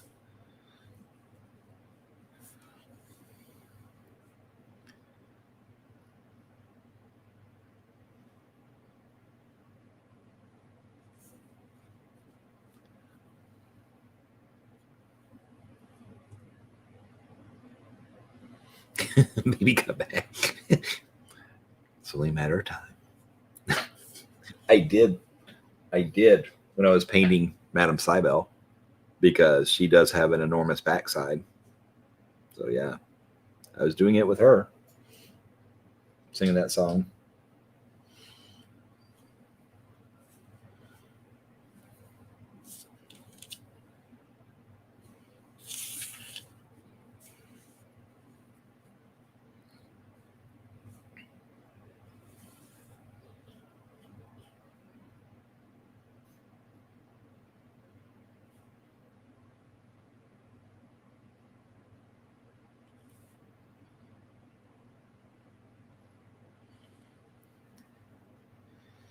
Oh, he does have little eye holes here too. They're just little holes in the helmet, little pits. We might be doing like a little red glow down in there if we can. Yeah, definitely a red glow. Judge Wapner 430. Definitely an excellent driver.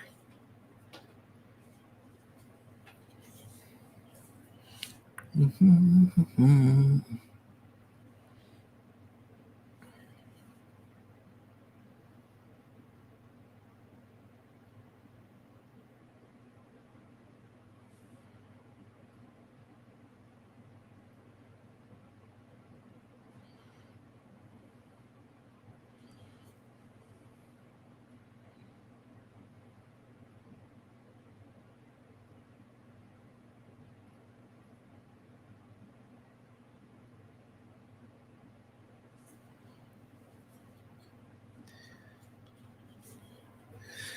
And so yeah, we're getting kind of close toward the end here, folks.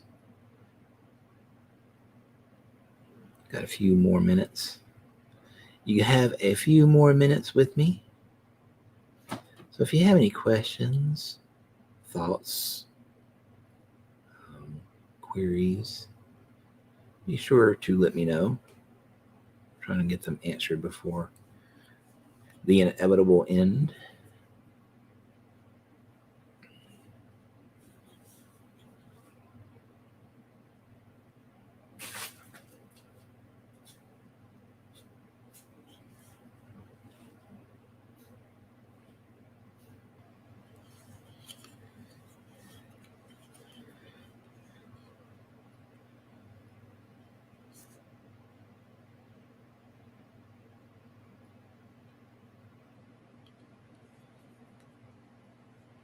What you doing, kitty cat? You playing in all the boxing material from Wyrd? Typical cat. Typical cat. Plays in the boxing materials. Because that's way more fun than all the cat toys and stuff you buy them over the years.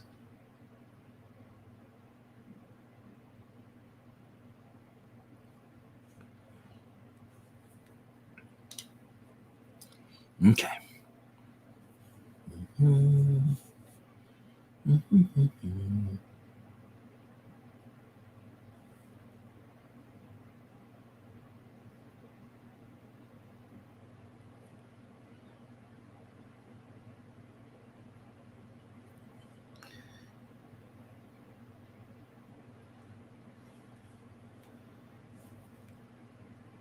We're just drawing right around these little eyeball socket holes, or eye sockets, or eye sensor inputs. Yes, because they're not actually eyes; they're just little be divots in the helmet.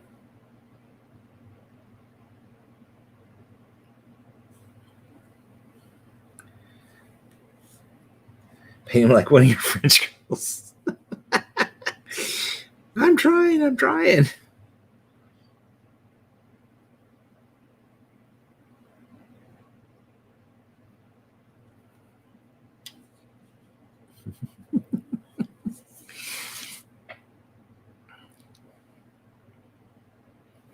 I don't have a couch for him to lay on.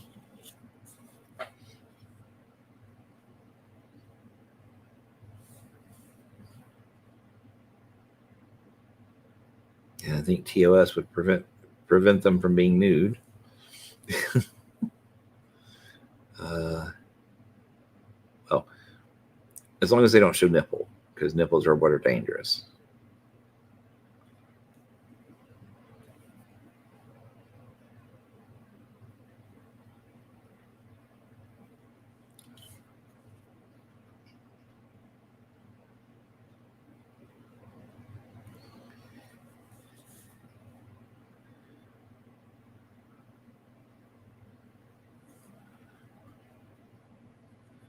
And a little bit here.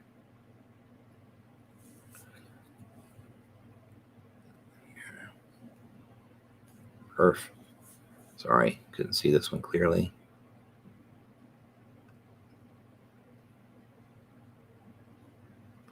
Okay. I'm going to go ahead and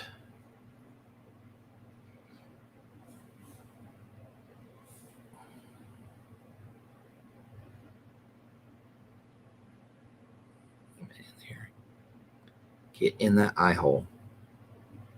There you go.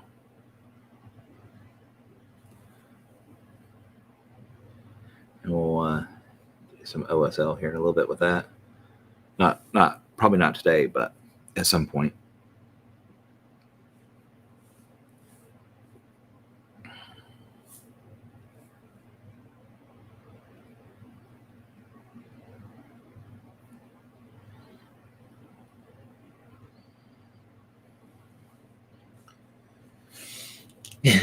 Twitch needs to free them in. Okay, guys, we are we are done for today. We did some good work, I think. We got the base reds in on his armor. We got some of the metal bits blocked in. We got Hoppins pretty much done. It's just his armor now. So we did pretty good today, I think. Well, I did not do the belts, so he's not technically done, but he's very close. So when we're back next week, I'm not sure when, we will continue working on Hoffman as per request. So yeah, the link there has been posted by Play Wyrd. That links to all my social media. That's my 2 Twitches and my Instagrams and my Facebook and all that good stuff. So if you ever want to get in touch with me, ask me questions, commission, blah, blah, blah, that's where you do it. So yeah, we have pretty well wrapped it up for the day. I thank everybody for hanging out. And yeah, we are pretty well good to go. Thanks again. Hope to see you.